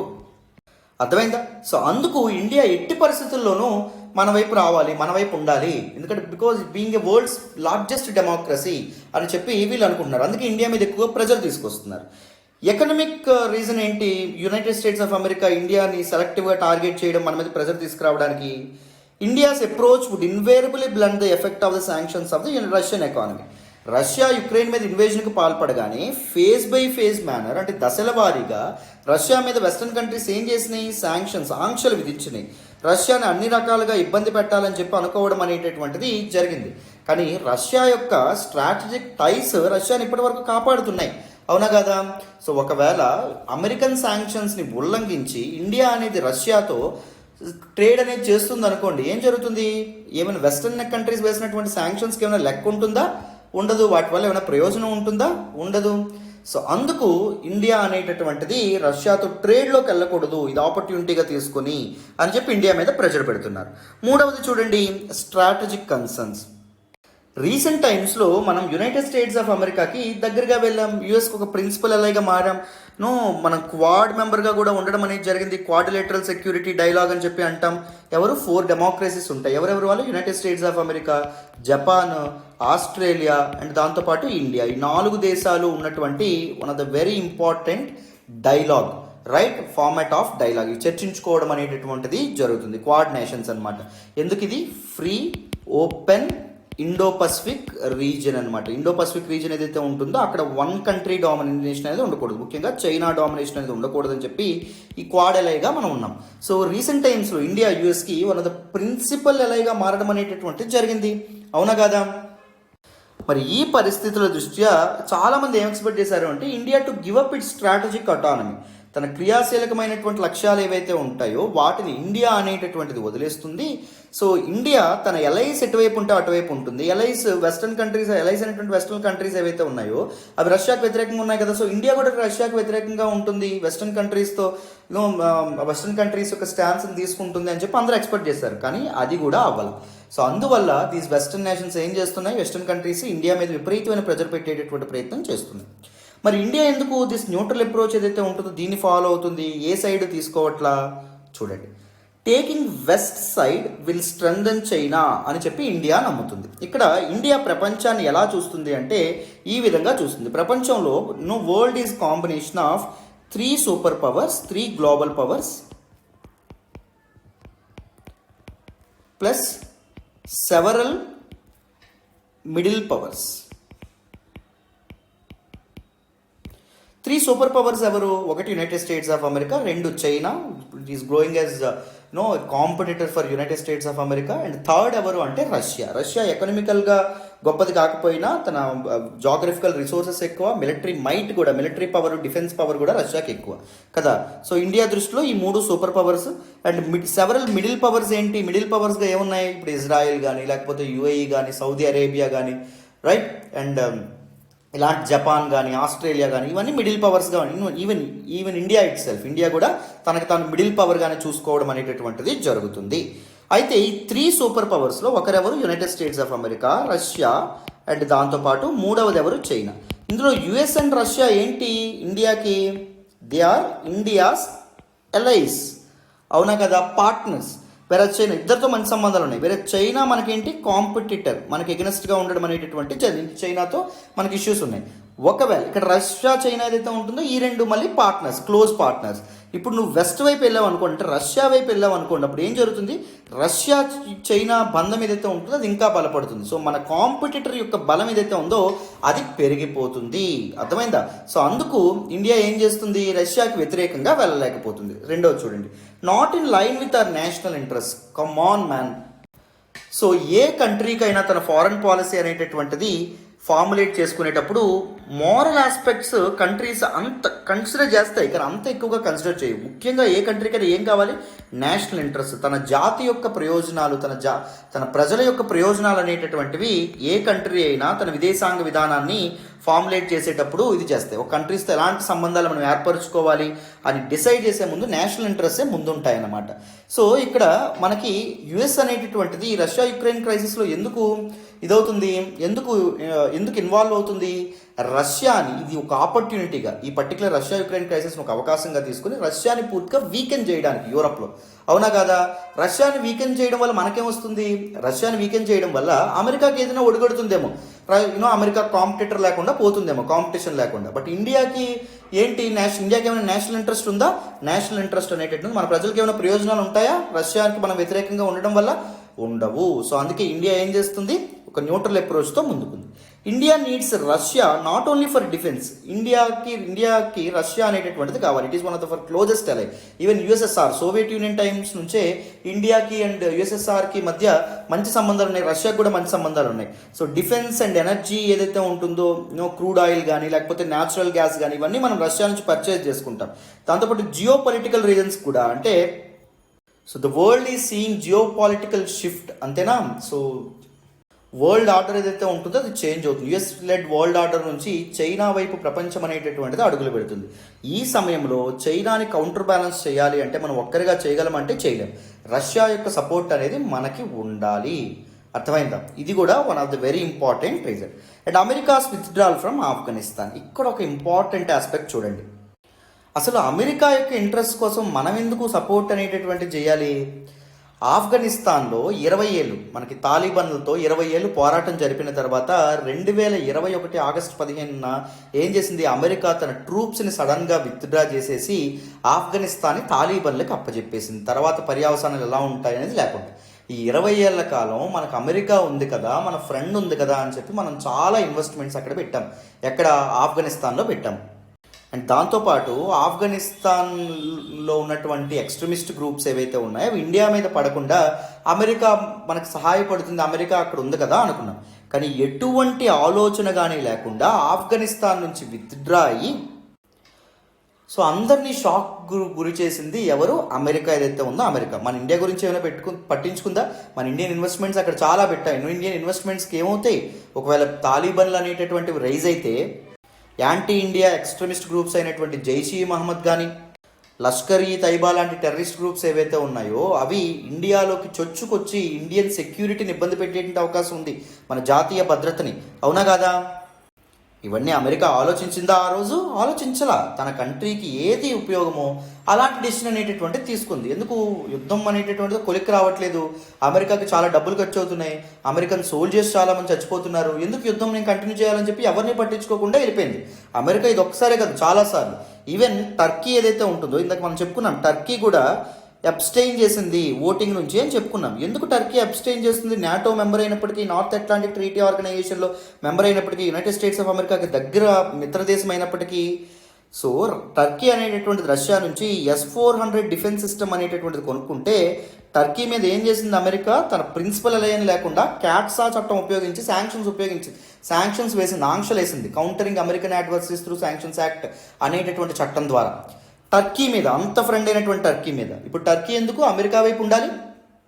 మీకు అర్థమైందా? అమెరికా తనకిష్టం వచ్చినట్టు తన ప్రయోజనాల కోసం డెసిషన్స్ తీసుకున్నప్పుడు మనం ఎందుకు, మనకి ఇంపార్టెంట్ మిత్రదేశం ఎలా అయినటువంటి రష్యా ఏదైతే ఉంటుందో రష్యాకి దూరం అవ్వాలి?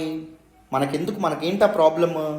ఇది ఇండియా అనుకోవడం అనేటటువంటిది జరిగింది. అండ్ దాంతోపాటు మనకి కాశ్మీర్లో మనం ఆర్టికల్ 370, ఆర్టికల్ 35A ఏవైతే ఉన్నాయో వాటిని మనం అబ్రోగేట్ చేసిన తర్వాత అక్కడ సెక్యూరిటీని టైట్ చేసిన అప్పుడు కాశ్మీర్లో దీస్ హ్యూమన్ రైట్స్ వైలేషన్స్ అనేటటువంటివి జరుగుతున్నాయి అని చెప్పి పాకిస్తాన్ మన మీద ఎలిగేషన్స్ పాస్ చేసింది, మన మీద ఆరోపణలు అనేవి చేసింది. అమెరికా వాటిని ఖండించకుండా అవును ఇండియా హ్యూమన్ రైట్స్ వైలేషన్స్కి పాల్పడకూడదు అని చెప్పి పాకిస్తాన్ మాట్లాడుతుంది. అంటే ఇదెక్కడ స్నేహం? సో అమెరికా వైలేట్ చేయొచ్చు, స్నేహాన్ని బంధాన్ని తెగించి బయటికి రావచ్చు. మనకంటూ మన ఫారిన్ పాలసీ, మనకి అటానమీ ఉంది కదా, మనం ఏ నిర్ణయమైనా తీసుకోవచ్చు. మనం ఎందుకు ఇప్పుడు అమెరికా వైపు ఉండాలి, రష్యాకి వ్యతిరేకం అవ్వాలి? ఈ విధమైన ఆలోచన ఇండియాకు ఉంది. India is not a client state of any super power. Very important. చూడండి అమ్మా, ఇండియా అమెరికా లేకపోతే బ్రిటన్ లేకపోతే UK కానీ లేకపోతే ఫ్రాన్స్ కానీ ఇవి ఎలా నడిపిస్తాయి, ఈవెన్ రష్యా కానీ చైనా కానీ ఇవి ఎలా నడిపిస్తారా? నడుస్తుందా? ఇండియా ఎవరికైనా క్లయింటా? కాదే. ఇండియాకంటూ ఎటానమీ అనేటటువంటిది ఉంది. తన డెసిషన్స్ను తను తీసుకునేటటువంటి స్వతంత్రం అయితే భారతదేశానికి ఉంది. మన నేషనల్ ఇంట్రెస్ట్ తగినట్టుగా, మన జాతీయ ప్రయోజనాలకు తగినట్టుగా ఏ పాలసీ అయినా తీసుకునేటటువంటి ఏ డెసిషన్ అయినా తీసుకునేటటువంటి హక్కు మనకుంది. మనకు అవసరం లేకుండా మనం ఎందుకు అమెరికా వైపు వెళ్ళాలి? ఈ రీజన్ కూడా ఉండడం అనేటటువంటి జరిగింది. అర్థమైందా? సో దీస్ ఆస్పెక్ట్స్ని దిస్ పర్టికులర్ ఆర్టికల్లో డీటెయిల్గా డిస్కస్ చేశారు. మీకు చాలా చక్కగా ఈ ఆర్టికల్ కూడా అర్థమైందనే అనుకుంటున్నాను. సో ఇవన్నీ మీకు మెయిన్స్కి చాలా ఉపయోగపడతాయి. ముఖ్యంగా if you are PSIR student, political science and international relation student, మీకు చాలా చక్కగా ఈ ఆస్పెక్ట్స్ ఉపయోగపడతాయి. ఓకేనా? So this is all about this particular article. మరి నెక్స్ట్ ఆర్టికల్ మాట్లాడదాం, వినండి. ఈరోజు హిందూ అనాలిసిస్లో మనం మాట్లాడుకునే నెక్స్ట్ ఆర్టికల్ చూడండి. Pakistan supreme court restores parliament, orders no trust vote tomorrow. Very very important article regarding GS paper 2 అండి. ఇంటర్నేషనల్ ఇష్యూస్లోనే ఇండియా అండ్ ఇట్స్ నైబర్హుడ్లో ఇండియా పాకిస్తాన్ రిలేషన్స్కి సంబంధించినటువంటి ఆర్టికల్, చాలా ఇంపార్టెంట్ ఆర్టికల్. ఈ ఆర్టికల్ నేను ద హిందూలోని ఢిల్లీ ఎడిషన్లో పేజ్ నెంబర్ 1 నుంచి తీసుకోవడం అనేటటువంటి జరిగింది. చాలా ఇంపార్టెంట్ ఆర్టికల్. బ్యాక్గ్రౌండ్ నుంచి ఆర్టికల్ డిస్కస్ చేద్దాం, జాగ్రత్తగా వినండి. సో ఈ ఆర్టికల్ మీకు అర్థం కావాలంటే మీకు ముందు పాకిస్తాన్ పొలిటికల్ క్రైసిస్ గురించి అర్థం కావాలి. పాకిస్తాన్లో ఇప్పుడు ఉన్నటువంటి రాజకీయ సంక్షోభం గురించి మీరు తెలుసుకోవాలండి. Very very important. Present Pakistan prime minister ఎవరు? ఇమ్రాన్ ఖాన్. ఒకప్పుడు క్రికెటర్గా ఉండేవాళ్ళు, తర్వాత ఈయన పొలిటీషియన్గా మారి పాకిస్తాన్ ప్రైమ్ మినిస్టర్గా మారడం అనేటటువంటిది జరిగింది, మీ అందరికీ తెలుసు. అయితే రీసెంట్గా ఏం జరిగింది అంటే, ఇమ్రాన్ ఖాన్ గవర్నమెంట్కి వ్యతిరేకంగా పాకిస్తాన్ నేషనల్ అసెంబ్లీ ఏదైతే ఉంటుందో, అంటే పాకిస్తాన్ పార్లమెంట్ ఏదైతే ఉంటుందో దాని యొక్క దిగువ సభ అన్నమాట, లోవర్ హౌస్ అని చెప్పి అంటాం. సో ఈ నేషనల్ అసెంబ్లీ ఏదైతే ఉంటుందో, ఈ నేషనల్ అసెంబ్లీలో ఉన్నటువంటి అపోజిషన్ పార్టీ వాళ్ళు ఇమ్రాన్ ఖాన్కి వ్యతిరేకంగా ఒక నో కాన్ఫిడెన్స్ మోషన్ని తీసుకురావడం అనేటటువంటి అవిశ్వాస తీర్మానాన్ని ప్రవేశపెట్టడం అనేది జరిగింది. అంటే ఇమ్రాన్ గవర్నమెంట్ నడిపేటటువంటి మెజారిటీ స్ట్రెంత్ అనేటటువంటిది ఇమ్రాన్ ఖాన్కి లేదు అని చెప్పి ప్రూవ్ చేసేటటువంటి ఉద్దేశంతో. సో ఇమ్రాన్ ఖాన్ ఏం చేయడం అనేటటువంటి జరిగింది, వెంటనే డిప్యూటీ స్పీకర్, నేషనల్ అసెంబ్లీ యొక్క డిప్యూటీ స్పీకర్ ఎవరైతే ఉన్నారో ఆయన యొక్క సహకారంతో so this no confidence motion ఏదైతే ఉంటుందో అవిశ్వాస తీర్మానాన్ని కొట్టివేయడం అనేటటువంటిది జరిగింది. దాని తర్వాత ప్రెసిడెంట్ ఎవరైతే ఉన్నారో ఆయనకి డైరెక్షన్ పాస్ చేసి, అంటే పాకిస్తాన్ రాష్ట్రపతికి డైరెక్షన్ పాస్ చేసి పార్లమెంట్ డిజల్యూషన్కి ఆర్డర్ ఇవ్వడం అనేటటువంటిది జరిగింది. సో పాకిస్తాన్ పార్లమెంట్ ఏదైతే ఉంటుందో దాన్ని డిజాల్వ్ చేస్తున్నట్టు ప్రకటించడం అనేటటువంటిది జరిగింది. సో దీనివల్ల అపోజిషన్ పార్టీస్ ఎవరైతే ఉన్నారో వాళ్ళు తీవ్రమైనటువంటి అసంతృప్తికి లోనయ్యారు, తీవ్రమైనటువంటి కోపంతో ఇమ్రాన్ ఖాన్ గవర్నమెంట్ మీద విరుచుకుపడ్డారు. ఎందుకు? వాళ్ళు ఏమనుకున్నారు, నో కాన్ఫిడెన్స్ మోషన్లో ఇమ్రాన్ ఖాన్ తేలిపోతారు, ఇమ్రాన్ ఖాన్కి పవర్ లేదని స్పష్టమవుతుంది, తర్వాత ఎవరికైతే స్ట్రెంత్ ఉంటుందో అపోజిషన్ పార్టీ వాళ్ళు కొత్త గవర్నమెంట్ని ఏర్పాటు చేస్తారు అనుకున్నారు. కానీ ఏం చేశారు, పార్లమెంట్ని డిజాల్వ్ చేసేసి ఫ్రెష్ ఎలక్షన్స్ జరగాలనేటటువంటి ఇది పాస్ చేయడం అనేటటువంటి జరిగింది. సో దానికి అపోజిషన్ పార్టీస్ చాలా కోపంగా ఉన్నాయన్నమాట. సో అపోజిషన్ లీడర్స్ ఏం చేశారు, పాకిస్తాన్ సుప్రీంకోర్టు ఏదైతే ఉంటుందో దాన్ని ఆశ్రయించడం అనేది జరిగింది. పాకిస్తాన్ సుప్రీంకోర్టు ఏం చెప్పడం అనేటటువంటిది జరిగింది, national assembly deputy speaker Qasim Suri తీసుకున్నటువంటి ఈ డెసిషన్ ఏంటది, dismiss a no confidence motion, అవిశ్వాస తీర్మానాన్ని కొట్టివేసేలాగా తీసుకున్నటువంటి డెసిషన్ ఏదైతే ఉంటుందో దాన్ని రిపీల్ చేసింది అనమాట, అది స్ట్రక్ డౌన్ చేసింది. ఇట్ ఈస్ అన్కాన్స్టిట్యూషనల్, రాజ్యాంగబద్ధమైనది కాదు అని చెప్పడం అనేటటువంటిది జరిగింది. అండ్ దాంతోపాటు పార్లమెంట్ డిజల్యూషన్ నిర్ణయం ఏదైతే ఉంటుందో అది ఆర్బిటరీగా తీసుకున్నారు, వాళ్ళు ఇష్టానుసారం తీసుకున్నారు. సో పార్లమెంట్ డిజాల్వ్ అవ్వదు, parliament will be restored, parliament restore అవుతుంది. రిస్టోర్ అయ్యి పార్లమెంట్ అంతా రేపు ఒక దగ్గరికి చేరి రేపు నో కాన్ఫిడెన్స్ ఓటింగ్ అనేటటువంటి జరుగుతుంది. అవిశ్వాస తీర్మానం ఏదైతే ఉంటుందో అది ప్రవేశపెడతారు. సో అక్కడ ఓటింగ్ అనేటటువంటిది జరుగుతుంది అనే విధంగా మనకి దిస్ పర్టిక్యులర్ ఆర్టికల్ ఏదైతే ఉంటుందో దానిలో చెప్తున్నారు.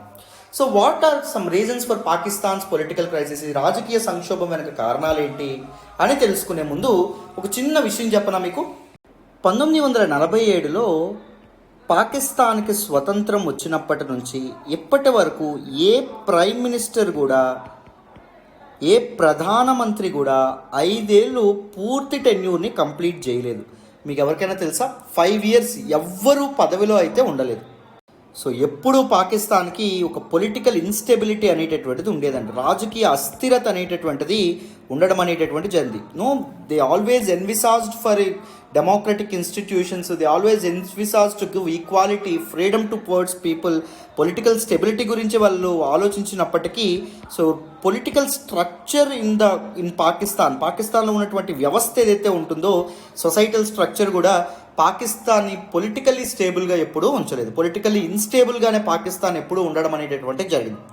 రెండు దేశాలకి ఒకేసారి స్వాతంత్రం వచ్చిందా 1947లో ఆగస్టు 14 ఒకరికి, ఆగస్టు 15 ఒకరికి. మన ఇండియా చూడండి ఎన్ని సెక్టార్స్లో దూసుకెళ్తుంది, పొలిటికల్లీ ఎంత స్టేబుల్గా ఉంది. అండ్ దాంతోపాటు ఎమర్జెన్సీ లాంటి ఘోరాతి ఘోరమైనటువంటి పరిస్థితుల గురించి కూడా ఇండియా అనేటటువంటిది ఎలా బయటపడడం అనేటటువంటిది జరిగింది. వరల్డ్ పాలిటిక్స్లో one of the very important ప్లేయర్గా కూడా ఇండియా అనేటటువంటిది ఎదుగుతుంది. అవునా కదా? ఈ విషయాన్ని మీరు గమనించాలి. వీటన్నింటికీ కారణం ఏంటి అంటే ఈ స్ట్రాంగ్ అండ్ ఫ్యూచరిస్టిక్ కాన్స్టిట్యూషన్ అండి. మన రాజ్యాంగ నిర్మాతలు భవిష్యత్తును దృష్టిలో పెట్టుకొని అత్యద్భుతమైనటువంటి బలమైనటువంటి రాజ్యాంగాన్ని ఏర్పాటు చేయడమే. ఓకేనా? నెక్స్ట్ చూడండి. So Pakistan's political crisis, Pakistan's political instability ఏదైతే ఉంటుందో it is endemic with in the country. దేశంలోని ఎప్పుడూ ఉండడం అనేటటువంటి జరుగుతుంది. ఒకసారి కాదు, ఎప్పుడు పడితే అప్పుడే పాకిస్తాన్ రాజకీయ సంక్షోభంలోకి కూరుకుపోవడం అనేటటువంటి జరుగుతుంది.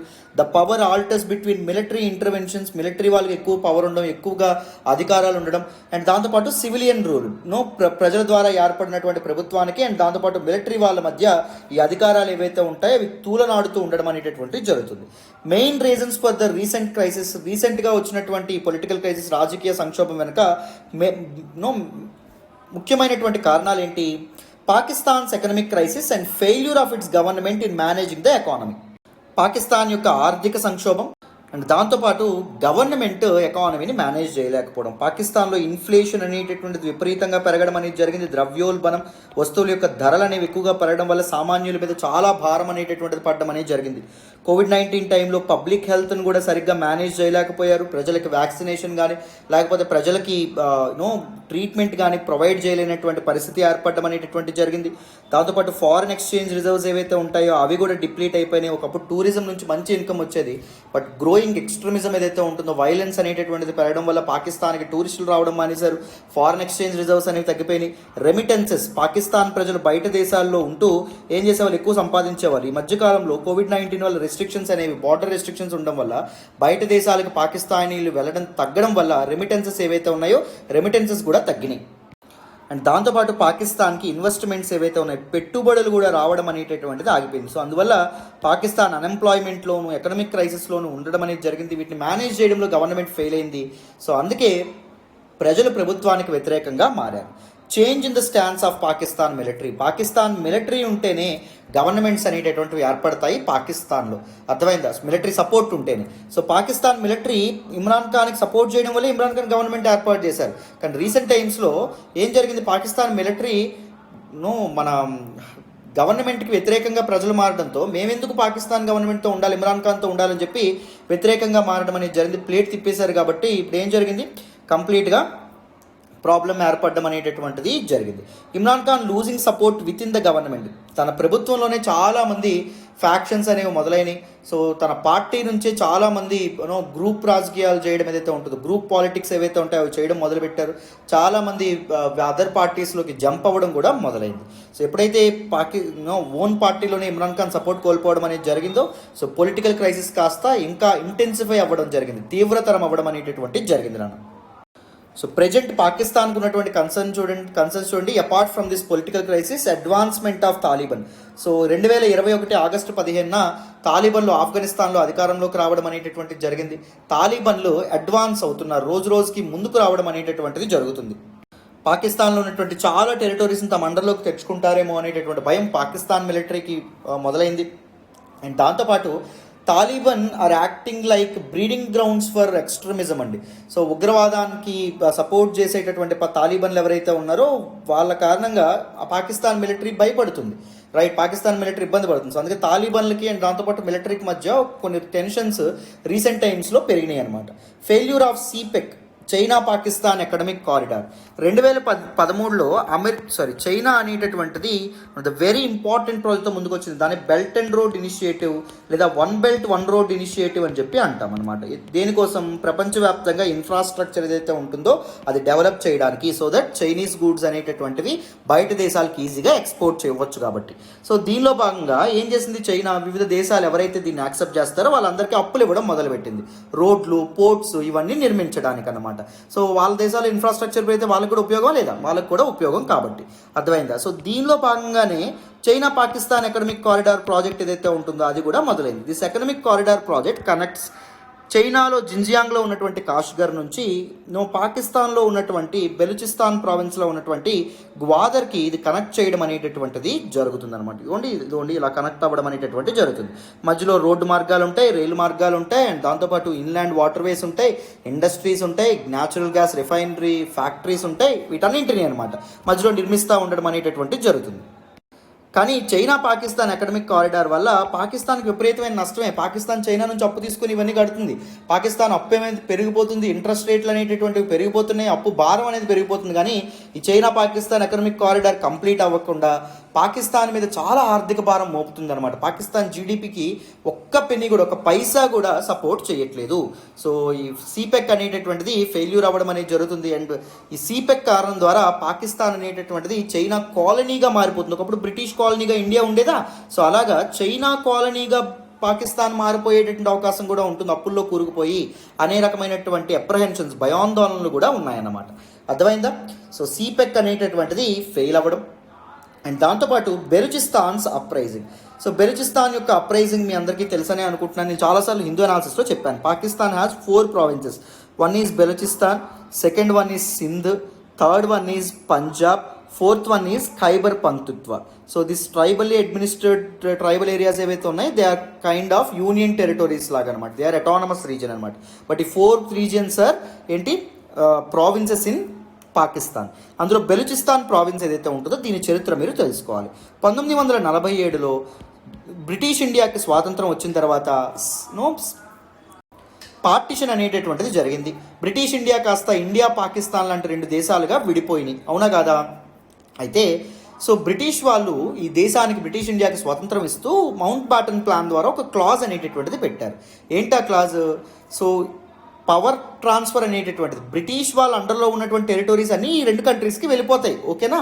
బట్ కానీ దిస్ ప్రిన్స్లీ స్టేట్స్ అండ్ దాంతోపాటు స్వయం ప్రతిపత్తితో పరిపాలించబడుతున్నటువంటి రాజ్యాలు వాళ్ళ ఇష్టం. వాళ్ళు ఇండియాతో జాయిన్ అవ్వాలంటే ఇండియాతో జాయిన్ అవ్వచ్చు, పాకిస్తాన్తో జాయిన్ అవ్వాలంటే పాకిస్తాన్తో జాయిన్ అవ్వచ్చు, లేదా ఇండిపెండెంట్గా ఉండిపోవాలంటే ఇండిపెండెంట్గా ఉండిపోవచ్చు అని చెప్పి ఆ పర్టికులర్ మౌంట్ బ్యాటన్ ప్లాన్లో ఉంటుందన్నమాట క్లాజ్. సో ఎవరైనా ఎందుకు జాయిన్ అవ్వాలనుకుంటారు ఇండియాతో పాకిస్తాన్తో? వాళ్ళు స్వయం ప్రతిపత్తి, వాళ్ళు సొంతంగా ఉండాలనుకుంటారు కదా. సో అదే పని దిస్ బెలుచిస్తాన్ వాళ్ళు కూడా, బెలుచిస్తాన్ అప్పుడు ప్రిన్స్లీ స్టేట్ అనమాట. బెలుచిస్తాన్ కింగ్ ఏమనుకున్నారు, ఇండియాతో జాయిన్ అవ్వకూడదు, ఇద్దరు పాకిస్తాన్తో జాయిన్ అవ్వకూడదు అనుకోవడం అనేది జరిగింది. ఇది అనుకోగానే 1 సంవత్సరం పాటు పాకిస్తాన్లో భాగం కాకుండా బెలుచిస్తాన్ ఏదైతే ఉంటుందో బెలుచిస్తాను ఇండిపెండెంట్గా ఉండడం, స్వతంత్రంగా ఉండడం అనేటటువంటి జరిగింది. కానీ తర్వాత పాకిస్తాన్ తన మిలిటరీని, దాంతోపాటు బై ఫోర్స్ బెలుచిస్తాన్ ఏదైతే ఉంటుందో దాన్ని పాకిస్తాన్లో కలుపుకోవడం అనేటటువంటిది జరిగిందన్నమాట. అర్థమైందా? సో అప్పటి నుంచి బెలుచిస్తాన్ ప్రజలు ఎవరైతే ఉంటారో వాళ్ళందరూ, బెలుచిస్తాన్లో రెబల్స్ ఎవరైతే ఉంటారో వాళ్ళందరూ పాకిస్తాన్ గవర్నమెంట్కి ఎగనెస్ట్గా ఆయుధాలు పూనుకొని బెలుచిస్తాన్ అప్రైజింగ్కి పాల్పడతారు. ఉండేటటువంటి పీపుల్ బెలూట్స్ అంటారనమాట. వాళ్ళందరూ పాకిస్తాన్ గవర్నమెంట్కి వ్యతిరేకంగా రెబలియన్స్ చేస్తూ ఉన్నారు. అది కూడా పాకిస్తాన్కు కన్సర్న్ ఉంది. షియా సున్నీ డివైడ్ ఇన్ పాకిస్తాన్. ఎప్పుడైనా గ్రోత్ అండ్ డెవలప్మెంట్ సాధ్యపడాలి అంటే యూనిటీ అనేది ఉండాలి. పాకిస్తాన్ ప్రజల్లో షియా సున్నీ డివిజన్ అనేటటువంటిది ఒక ఇంపార్టెంట్ పాయింట్ అండి. What are the Shia Sunni? They are 2 sects in ముస్లింలో ఉండేటటువంటి 2 sections అని చెప్పి మనం అనుకోవచ్చు. సో షియా పీపుల్ ఎవరైతే ఉన్నారో, షియా పీపుల్, సున్నీ పీపుల్ ఎవరైతే ఉన్నారో, సున్నీ పీపుల్ వాళ్ళ మధ్య ఈ కాన్ఫ్లిక్ట్స్ ఏవైతే ఉన్నాయో అవి కూడా పాకిస్తాన్ యొక్క గ్రోత్కి అడ్డుకట్టలుగా ఉన్నాయి. పాకిస్తాన్ యొక్క ఎకనామిక్ క్రైసిస్, ఇన్ఫ్లేషన్ పెరగడం, అండ్ దాంతోపాటు ఫారిన్ ఎక్స్చేంజ్ రిజర్వ్స్ తగ్గిపోవడం కానీ, అండ్ ఫిస్కల్ డెఫిసిట్ కానీ, అంటే ఎక్స్పెండిచర్ ఖర్చు ఎక్కువగా ఉంది ఇన్కమ్ కంటే. సో ఇలాంటి కారణాలు ఇప్పుడే మనం మాట్లాడుకున్నాం. Pakistan army's obstacle to the growth and development. So పాకిస్తాన్లో ఎక్కువ స్టేక్ ఆఫ్ అథారిటీ పాకిస్తాన్ ఆర్మీకి అందులో ఉండడం అనేటటువంటి జరుగుతుంది. సో పాకిస్తాన్ ఆర్మీ చేతుల్లో ఎక్కువ పవర్ ఉండడం వల్ల డెవలప్మెంట్కి ఉపయోగపడేటటువంటి అసెట్స్, మనీ కానీ ఇవన్నీ ఏం చేస్తున్నారు, పాకిస్తాన్ ఆర్మీ తీసుకుంటుంది. పాకిస్తాన్ ఒక సెక్యూరిటీ స్టేట్ లాగా మార్చాలని చెప్పి అనుకుంటున్నారు. అంటే ఇండియా పేరు చెప్పి, ఇండియా నుంచి పాకిస్తాన్కి చాలా థ్రెట్ ఉంది, సో మనం ఆర్మ్స్ కొనుక్కోవాలి, ఎమ్యునిషన్ కొనుక్కోవాలి, వెపన్స్ మన దగ్గర ఉండాలి అని చెప్పి ఎక్కువ డబ్బులంతా ఏం చేస్తున్నారు, ట్రెజరీ నుంచి this particular arms and ammunition కోసం ఖర్చు పెడుతున్నారు. సో దానివల్ల పాకిస్తాన్లో గ్రోత్ అండ్ డెవలప్మెంట్ సాధ్యపడుతుందా? గ్రోత్ అండ్ డెవలప్మెంట్ సాధ్యపడలేదు. వీటికి కావాల్సినటువంటి మనీ కూడా పాకిస్తాన్ ఆర్మీ వైపు షిఫ్ట్ అవ్వడం అనేటటువంటి జరుగుతుంది. డిఫెన్స్ ఎక్స్పెండిచర్ వైపు షిఫ్ట్ అవుతుంది. దానివల్ల పాకిస్తాన్ చాలా కష్టాల్లో ఉండడం అనేటటువంటిది జరిగింది. అర్థమైందా? These are some important aspects. ఇప్పుడు మనం ఏం చేద్దాము అంటే, సో గ్లోబల్ ఇంప్లికేషన్స్ ఏంటి, పాకిస్తాన్ పొలిటికల్ క్రైసిస్ అనేటటువంటిది పాకిస్తాన్లో ఇప్పుడు నడుస్తున్నటువంటి రాజకీయ సంక్షోభం మిగిలిన దేశాల మీద ఎలాంటి ప్రభావం చూపిస్తుందో మనం ఇప్పుడు తెలుసుకునే ప్రయత్నం చేద్దాం. జాగ్రత్తగా ఫోకస్డ్గా వినండి, మీకు ఈజీగా అర్థమవుతుంది. సో మొదట ఆఫ్ఘనిస్తాన్ మీద పాకిస్తాన్ పొలిటికల్ క్రైసిస్ యొక్క రాజకీయ సంక్షోభం యొక్క ప్రభావం అనేటటువంటిది ఎలా ఉంటుందో చూడండి. సో ఆఫ్ఘనిస్తాన్లో మీ అందరికీ తెలుసు, తాలిబన్లు అధికారంలోకి రావడం అనేటటువంటి జరిగింది గత సంవత్సరం ఆగస్టు 15వ తారీఖున. అండ్ అప్పటి నుంచి Afghanistan severe economic and humanitarian క్రైసిస్తో ఇబ్బంది పడుతుంది, ఆర్థిక సంక్షోభంలో కూరుకుపోవడం అనేటటువంటి జరిగింది. ఎందుకంటే ఫండ్స్ అనేటటువంటివి లేక, ఇంటర్నేషనల్ ఐసోలేషన్ వల్ల, సో ఆంక్షన్ల వల్ల ట్రేడ్ అనేటటువంటిది, దేశాలతో ట్రేడ్ అనేటటువంటిది ఆగిపోవడం వల్ల మీ అందరికీ తెలుసు. అండ్ రీసెంట్ టైమ్స్లో పాకిస్తాన్ మిలిటరీ ఇంటెలిజెన్స్ ఏజెన్సీకి అండ్ తాలిబన్లకి మధ్య సంబంధాలు కూడా దెబ్బతిండడం అనేటటువంటిది జరిగింది. ఎందుకు అంటే పాకిస్తాన్ తాలిబాన్ నుంచి ఏం కోరుకుంటుంది అంటే ఎక్స్ట్రీమిస్ట్ గ్రూప్స్ ఏవైతే ఉన్నాయో ఆఫ్ఘనిస్తాన్లో ఉన్నటువంటివి వాటితో పోరాడమని చెప్పి కోరుకుంటుంది. ఎందుకు, ఎక్స్ట్రీమిస్ట్ గ్రూప్స్, ఉగ్రవాదులు ఎవరైతే ఉంటారో వాళ్ళు పాకిస్తాన్ని వైలెన్స్తో నింపేస్తారేమో అనేటటువంటి ఉద్దేశంతో. బట్ కానీ తాలిబన్స్ ఈ ఎక్స్ట్రీమిస్ట్ గ్రూప్స్కి, లష్కర్ ఈ తైబా, జైష్ ఈ మహమ్మద్ లాంటి టెర్రరిస్ట్ గ్రూప్స్కి వీళ్ళు సేఫ్ హ్యావెన్స్గా ఉన్నారు, వాళ్ళకి ఆశ్రయం కల్పిస్తున్నారు. దానివల్ల military personnel of Pakistan and తాలిబన్లకి మధ్య కాన్ఫ్లిక్ట్ అనేటటువంటిది, టెన్షన్స్ ఏవైతే ఉన్నాయో అవి సివియర్గా పెరగడం అనేటటువంటిది జరిగింది. అండ్ దాంతోపాటు తాలిబన్లు కూడా బార్డర్ ఏరియాస్లో ఏం చేస్తున్నారు అంటే పాకిస్తాన్ ఆఫ్ఘనిస్తాన్ బార్డర్లో చాలామంది పాకిస్తాన్ సోల్జర్స్ని చంపేయడం అనేటటువంటిది జరుగుతుంది. సో అది కూడా ఒక పాయింట్ ఆఫ్ కాన్ఫ్లిక్ట్గా ఉండడం అనేటటువంటిది జరిగింది ఆఫ్ఘనిస్తాన్కి అండ్ దాంతోపాటు పాకిస్తాన్కి. నెక్స్ట్ చైనా మీద ఎలాంటి ఇంపాక్ట్ ఉంటుందో చూడండి. పాకిస్తాన్ ఎప్పుడు ఏ గవర్నమెంట్ ఉన్నా చైనాతో తమ రిలేషన్ ఏదైతే ఉంటుందో, కోఆపరేషన్ అండ్ కొలాబరేషన్ ఏదైతే ఉంటుందో దాన్ని ఎక్స్పాండ్ చేసుకుంటూనే పోతుంది.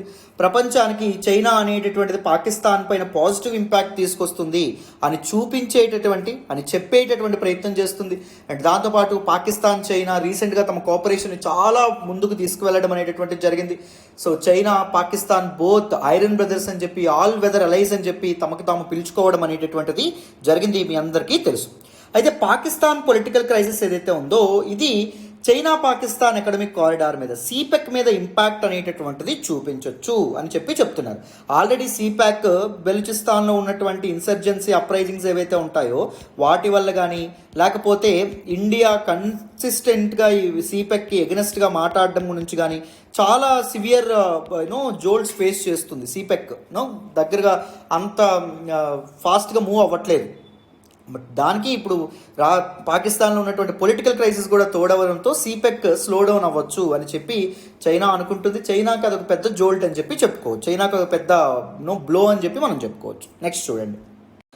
సో మరి యునైటెడ్ స్టేట్స్ ఆఫ్ అమెరికా మీద ఈ పాకిస్తాన్ పొలిటికల్ క్రైసిస్ ఎలాంటి ఇంపాక్ట్ చూపిస్తుంది? United States of America Pakistan political crisis గురించి పెద్దగా పట్టించుకోకపోవచ్చు, యుఎస్ యొక్క టాప్ ప్రయారిటీ ఇష్యూ అవ్వకపోవచ్చు. ఎందుకు, US is very busy with the Russia Ukraine కాన్ఫ్లిక్ట్తో చాలా బిజీగా ఉండడం అనేటటువంటి జరిగింది. ఒకవేళ Pakistan political crisis wide spread అన్రెస్ట్కి, తీవ్రమైనటువంటి అసంతృప్తికి అండ్ కేయోస్కి, గందరగోళానికి అండ్ టెన్షన్స్, ఇండియాతో సంబంధాలను ఒకవేళ పాడు చేస్తే తప్ప యునైటెడ్ స్టేట్స్ ఆఫ్ అమెరికా దీనివైపు అసలు చూడకపోవచ్చు అని చెప్తున్నారు. కానీ యునైటెడ్ స్టేట్స్ ఆఫ్ అమెరికా ఎప్పటి నుంచో పాకిస్తాన్లోని డెమోక్రటిక్ ఇన్స్టిట్యూషన్స్ ఏవైతే ఉంటాయో వాటిని స్ట్రెంథన్ చేయాలని చెప్పి ప్రయత్నిస్తుంది. అంటే ఎప్పుడు పడితే అప్పుడు డెమోక్రటికల్ ఎలక్టెడ్ గవర్నమెంట్ కుదేలవ్వకుండా ఒక ఫ్రీ అండ్ ఫెయిర్ ఎలక్షన్స్ అనేటటువంటివి జరిగేటట్టు ఎన్నాళ్ళ నుంచో ప్రయత్నిస్తుంది. ఎందుకు, యుఎస్ ఐడియాలజీ ఏంటి, it is the earliest democracy కదా, ప్రయత్నాలు అయితే చేస్తుంది. బట్ ఆ ప్రయత్నాలకి ఇది భంగం వాటించేలాగా ఉంది. ఎందుకంటే డెమోక్రటికల్ ఎలక్టెడ్ గవర్నమెంట్ ఇంకొకసారి పాకిస్తాన్లో ఫెయిల్ అవ్వడం అనేది జరిగింది. కాబట్టి పాకిస్తానీ ప్రైమ్ మినిస్టర్ ఎవరైతే ఉన్నారో ఇమ్రాన్ ఖాన్, ఇతను యుఎస్ని బ్లేమ్ చేశారు. దేని గురించి? కరెంట్ పొలిటికల్ క్రైసిస్, ప్రజెంట్ ఉన్నటువంటి రాజకీయ సంక్షోభానికి యునైటెడ్ స్టేట్స్ ఆఫ్ అమెరికానే కారణము. ఎందుకు అంటే యుఎస్ఏ నన్ను పదవి నుంచి రిమూవ్ చేయాలనుకుంది. ఎందుకంటే నేను రీసెంట్గా మాస్కో వెళ్ళాను, రష్యాతో సంబంధాలు స్ట్రెంథన్ చేసుకోవడానికి చర్చలు అనేటటువంటివి జరిపాను. సో అందుకు నా మీద కోపం ఉంది యునైటెడ్ స్టేట్స్ ఆఫ్ అమెరికాకి, నన్ను పదవి నుంచి అందుకే యుఎస్ దించేయాలనుకుంటుంది, ఇదంతా యుఎస్ పండిన పన్నాగమే అనే విధంగా మనకి దిస్ పర్టిక్యులర్ ఆర్టికల్లో చెప్తున్నారు అనమాట. ఎవరు, మనకి పాకిస్తాన్ ప్రైమ్ మినిస్టర్ చెప్పుండడం అనేది జరిగింది ఇప్పటికీ. సో మరి పాకిస్తాన్ పొలిటికల్ క్రైసిస్ యొక్క ప్రభావం ఇండియా మీద ఎలాంటి ప్రభావం చూపిస్తుంది? సో పాకిస్తాన్లో ఉన్నటువంటి కరెంట్ పొలిటికల్ అన్రెస్ట్ ఏదైతే ఉంటుందో ఇది ఇండియా పాకిస్తాన్ రిలేషన్స్ మీద కూడా, ఇండియా పాకిస్తాన్ సంబంధాల మీద కూడా ఇంపాక్ట్ అనేటటువంటిది చూపించవచ్చు. ఎందుకు అంటే పాకిస్తాన్ యొక్క ఫారెన్ పాలసీ, విదేశాంగ విధానాన్ని, అంటే పాకిస్తాన్ ఎవరితోనో దగ్గర అవ్వాలి, ఎవరితో దగ్గర అవ్వకూడదు, పాకిస్తాన్ ఎవరికి క్లోజ్ అవ్వాలి, ఎవరితో క్లోజ్ అవ్వకూడదు, ఇలాంటి విషయాలన్నీ ఎక్కువగా ఆర్మీయే డెసిషన్ తీసుకుంటూ ఉండడం అనేటటువంటి జరిగింది. And this Pakistan army is always majority of the times ఇండియాకి ఎగనెస్ట్ అనమాట. ఇండియా కార్డ్ని ఉపయోగించి, ఇందాక చెప్పుకున్నాం కదా, పాకిస్తానీ ఆర్మీ మిలిటరీ ఏదైతే చేస్తుంది, ఎసెట్స్ ఏవైతే ఉంటాయో వాటిని కూడబెట్టుకోవడం అనేటటువంటిది జరుగుతుంది. సో ఎక్కువగా డిఫెన్స్ ఎక్స్పెండిచర్ వాళ్ళు ఎక్కువగా తీసుకుంటూ ఉంటారనమాట. సో అందుకే పాకిస్తాన్లో ఒక సివిలియన్ గవర్నమెంట్ అనేటటువంటిది లేకపోవడం వల్ల మిలిటరీ అనేటటువంటిది స్ట్రాంగ్ అయ్యి this foreign policy, Pakistan's foreign policy waiver అయ్యేటటువంటి అవకాశం ఉంది, ఇండియాకి దూరంగా జరిగే అవకాశం ఉందని చెప్పొచ్చు. ఇండియా పాకిస్తాన్ సంబంధాలను దెబ్బతీస్తుందని అయితే చెప్పొచ్చు. అండ్ దాంతోపాటు న్యూ అబ్స్టికల్స్ని కూడా పోజ్ చేస్తుందమ్మా improving India Pakistan relations. India Pakistan సంబంధాలు ఏవైతే ఉన్నాయో అవి ముందుకు వెళ్ళడంలో ఇది ఒక అడ్డుకట్టుగా ఉంటాయి. As well as stifle hopes for effective regional cooperation and trade in South Asia. South Asian countries, irrespective of your, despite of their own agendas, personal agendas అన్నీ కలిపి ముందుకెళ్తేనే వాళ్ళు ఎకనామికల్గా సూపర్ పవర్ అవుతారు, సక్సెస్ అవుతారు అని చెప్పి రీసెంట్గా మనకు చాలాసార్లు చెప్తున్నారు. సపోజ్ సార్క్ ఏదైతే ఉంటుందో, SAARC initiative, south Asian association for regional cooperation, and దాంతోపాటు బిమ్స్టెక్ ఏదైతే ఉంటుందో, బిమ్స్టెక్, మనం రీసెంట్గా బిమ్స్టెక్ గురించి కూడా మనం మాట్లాడుకున్నాం. సో ఇలాంటి అలయన్సెస్ ఏవైతే ఉన్నాయో, ఇలాంటి రీజనల్ ఆర్గనైజేషన్స్ ఏవైతే ఉన్నాయో వాటిలో కోఆపరేషన్ అనేటటువంటిది ఇన్ష్యూర్ అవ్వాలి అంటే ఏం జరగాలి, ఈ కంట్రీస్ మధ్య సఖ్యత అనేది ఉండాలి. బట్ కానీ రీజనల్ కోఆపరేషన్కి, రీజనల్ యూనిటీకి కూడా ఇది చాలా దెబ్బ పడుతుంది because of Pakistan's political crisis అనే విధంగా మనకు చెప్తున్నారు. నెక్స్ట్ చూడండి. సో 1947 నుంచి ఇండియా పాకిస్తాన్ మధ్య మొత్తం 3 యుద్ధాలు అనేటటువంటివి జరగడం అనేది జరిగింది. సో అందులో 2 కాశ్మీర్ టెరిటరీ మీద జరగడం అనేది జరిగింది, ఇంకొకటి బంగ్లాదేశ్ లిబరేషన్ గురించి జరగడం అనేటటువంటి జరిగింది. ఒకప్పుడు ఈస్ట్ పాకిస్తాన్గా ఉన్నటువంటి బంగ్లాదేశ్గా అవతరించడం అనేటటువంటిది జరిగింది because of 1971 Bangladesh liberation war. ఓకేనా. సో అది మనకి ఇక్కడ చెప్తున్నారు. సో ఈ కాశ్మీర్ టెరిటరీ మీదే జరిగిందనమాట. సో ఈ బార్డర్ ఇష్యూస్ కూడా పెరగొచ్చు అంటున్నారు. పాకిస్తాన్ పొలిటికల్ క్రైసిస్ వల్ల ఈ బార్డర్ ఇష్యూస్ కూడా పెరిగే అవకాశం ఉంది. సో టెర్రరిస్ట్ ఇన్ఫిల్ట్రేషన్ కూడా జరిగేటటువంటి అవకాశం ఉంది అని చెప్తున్నారు. అండ్ పాకిస్తానీ మిలిటరీ ఏదైతే ఉంటుందో అది కొత్తగా ఏర్పడబోయేటటువంటి సివిలియన్ గవర్నమెంట్ మీద ప్రెజర్ తీసుకురావచ్చు. ఏమని to build on the success of the Kashmir cease fire. Kashmir అనేటటువంటిది మన వైపు వచ్చేలాగా చర్యలు అనేటటువంటివి తీసుకోండి అనేటటువంటి ప్రెజర్ కూడా పెట్టొచ్చు. సో మిలిటరీ సపోర్ట్ లేకపోతే ప్రభుత్వాలు కూలిపోయేటటువంటి అవకాశం ఉన్నటువంటి నేపథ్యంలో కొత్తగా ఏర్పడినటువంటి గవర్నమెంట్ కూడా ఆ విధంగా ముందుకెళ్ళి ఇండియా పాకిస్తాన్ మధ్య కొత్త గొడవలు అనేటటువంటి, వివాదాలు అనేటటువంటివి రావచ్చు అనే విధంగా మనకి ఈ ఆర్టికల్లో చెప్తున్నారు. So this is all about this particular article, analysis of this particular article. డీటెయిల్డ్గా ఇన్డెప్త్ ఈ ఆర్టికల్ కూడా మీకు అర్థమైందనే అనుకుంటున్నాను బ్యాక్గ్రౌండ్ నుంచి. మరి నెక్స్ట్ ఆర్టికల్ మాట్లాడదాం, జాగ్రత్తగా వినాలి నాన్న. ఈరోజు హిందూ ఎనాలిసిస్లో మనం మాట్లాడుకునే నెక్స్ట్ ఆర్టికల్ వచ్చేసి India US 2+2 dialogue will discuss key issues says ministry of external affairs. Very very important article regarding GS paper 2 again international రిలేషన్స్కి సంబంధించినటువంటి ఆర్టికల్. ఈ ఆర్టికల్ మీకు అర్థం కావాలంటే ముందు మీకు 2+2 డైలాగ్ మెకానిజం అనేటటువంటిది అర్థం కావాలి. దాని తర్వాత దిస్ పర్టికులర్ ఆర్టికల్ మీకు ఈజీగా అర్థమైపోతుంది. బ్యాక్గ్రౌండ్ నుంచి ప్రతి ఆర్టికల్ని మనం డిస్కస్ చేస్తాం కాబట్టి జాగ్రత్తగా ఫోకస్డ్గా వింటారా. ఈ ఆర్టికల్ కూడా మీకు ఈజీగా అర్థం చేసే ప్రయత్నం చేస్తాను, వినండి. సో మరి ఆర్టికల్ మీకు అర్థం కావాలంటే ఏం తెలుసుకోవాలని చెప్పుకున్నాం మనం, 2+2 డైలాగ్ ఫార్మాట్ అంటే ఏంటో మనం తెలుసుకోవాలి. అవునా. 2+2 dialogue is simply highest level institutional mechanism between 2 countries. 2 countries మధ్య చర్చలు అనేటటువంటివి హైయెస్ట్ లెవెల్లో జరిగితే, మినిస్టీరియల్ లెవెల్లో జరిగితే, ఉన్నత స్థాయిలో జరగడానికి ఏర్పడినటువంటి ఒక మెకానిజమే 2+2 డైలాగ్ అని చెప్పి అంటాం. సో 2+2 ఇక్కడ చూడండి పేరులోనే ఉంది. So first 2 stands for foreign minister, foreign affairs minister, and దాంతోపాటు defence minister of one country. And E2 stands for foreign minister of the other country and defence minister of the other country. ఈ నలుగురు కూర్చొని discussion అనేటటువంటిది పెట్టుకుంటారనమాట. 2 countries మధ్య యొక్క foreign ministers, defence ministers, these are highest level authorities కదా. అందుకే వీళ్ళ మధ్య జరిగినటువంటి మీటింగ్నే మనం 2+2 dialogue which is the highest level institutional mechanism అని చెప్పి మనం అంటాం. It is actually a format of dialogue. Dialogue అంటే చర్చ where the defense and foreign ministers or secretaries meet with their counterparts from another country. Defence minister foreign minister లేదా defence secretary foreign secretary of one country, foreign minister defence minister of other country లేదా foreign secretary లేదా defence secretary of other country కలిపి కూర్చొని చర్చించడం అనేటటువంటిది జరుగుతుంది. India మొత్తం ఎన్ని దేశాలతో ఇలాంటి 2+2 డైలాగ్ అనేటటువంటిది చేస్తుంది ఇప్పటి వరకు అంటే 4 కంట్రీస్తో. ఒకటి తన క్వాడ్ పార్ట్నర్స్ అయినటువంటి క్వాడ్రిలేటరల్ సెక్యూరిటీ డైలాగ్లో తన మెంబర్స్ అయినటువంటి Australia, Japan and United States of America. ఇంకొక కంట్రీ ఏంటి నాన్న అంటే రష్యా.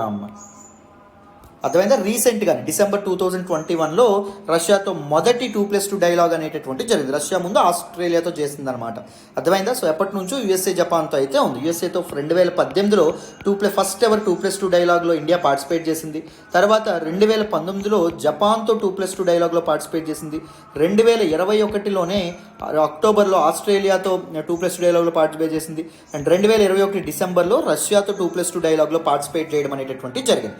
సో ఇండియాకి ఎంతమందితో 2+2 డైలాగ్ పార్టిసిపేట్ చేసింది అనేది ఇంపార్టెంట్ థింగ్ అనమాట. సో ఆ ఫ్యాక్ట్ అనేటటువంటి గుర్తుపెట్టుకోండి, మీ ప్రిలిమ్స్కి చాలా ఉపయోగపడుతుంది. రైట్? అయితే ఇప్పుడు న్యూస్లోకి ఏమొచ్చిందో చూడండి అమ్మ. మినిస్ట్రీ ఆఫ్ ఎక్స్టర్నల్ అఫైర్స్ వాళ్ళు ఒక అనౌన్స్మెంట్తో ముందుకు వచ్చారు. ఏంటా ప్రకటన? ఎక్స్టర్నల్ అఫైర్స్ మినిస్టర్ అయినటువంటి జైశంకర్ గారు, డిఫెన్స్ మినిస్టర్ అయినటువంటి రాజ్నాథ్ సింగ్ గారు యునైటెడ్ స్టేట్స్ ఆఫ్ అమెరికాని విజిట్ చేయబోతున్నారంట. ఎప్పుడు విజిట్ చేయబోతున్నారు? ఏప్రిల్ 11వ తారీఖున విజిట్ చేయబోతున్నారంట. ఎందుకు అంటే for 2+2 dialogue with US secretary of state Antony Blinken and defence secretary Lloyd Austin in Washington DC. Washington డీసీలో వీళ్ళ యొక్క కౌంటర్ పార్ట్స్ ఎవరైతే ఉంటారో వాళ్ళతో డిస్కషన్స్ అనేటటువంటి 2+2 డైలాగ్లో పార్టిసిపేట్ చేయడానికి. అర్థమైందా? క్లారిటీ వచ్చిందని అనుకుంటున్నాను. న్యూస్లోకి ఎందుకు వచ్చిందని. మరి ఈ పర్టికులర్ మీటింగ్లో, ఈ పర్టికులర్ 2+2 డైలాగ్ ఫ్రేమ్వర్క్లో భాగంగా ఏ విషయాలను డిస్కస్ చేయబోతున్నారు అది కూడా తెలుసుకోవాలా లేదా? ఒకసారి వినేయండి.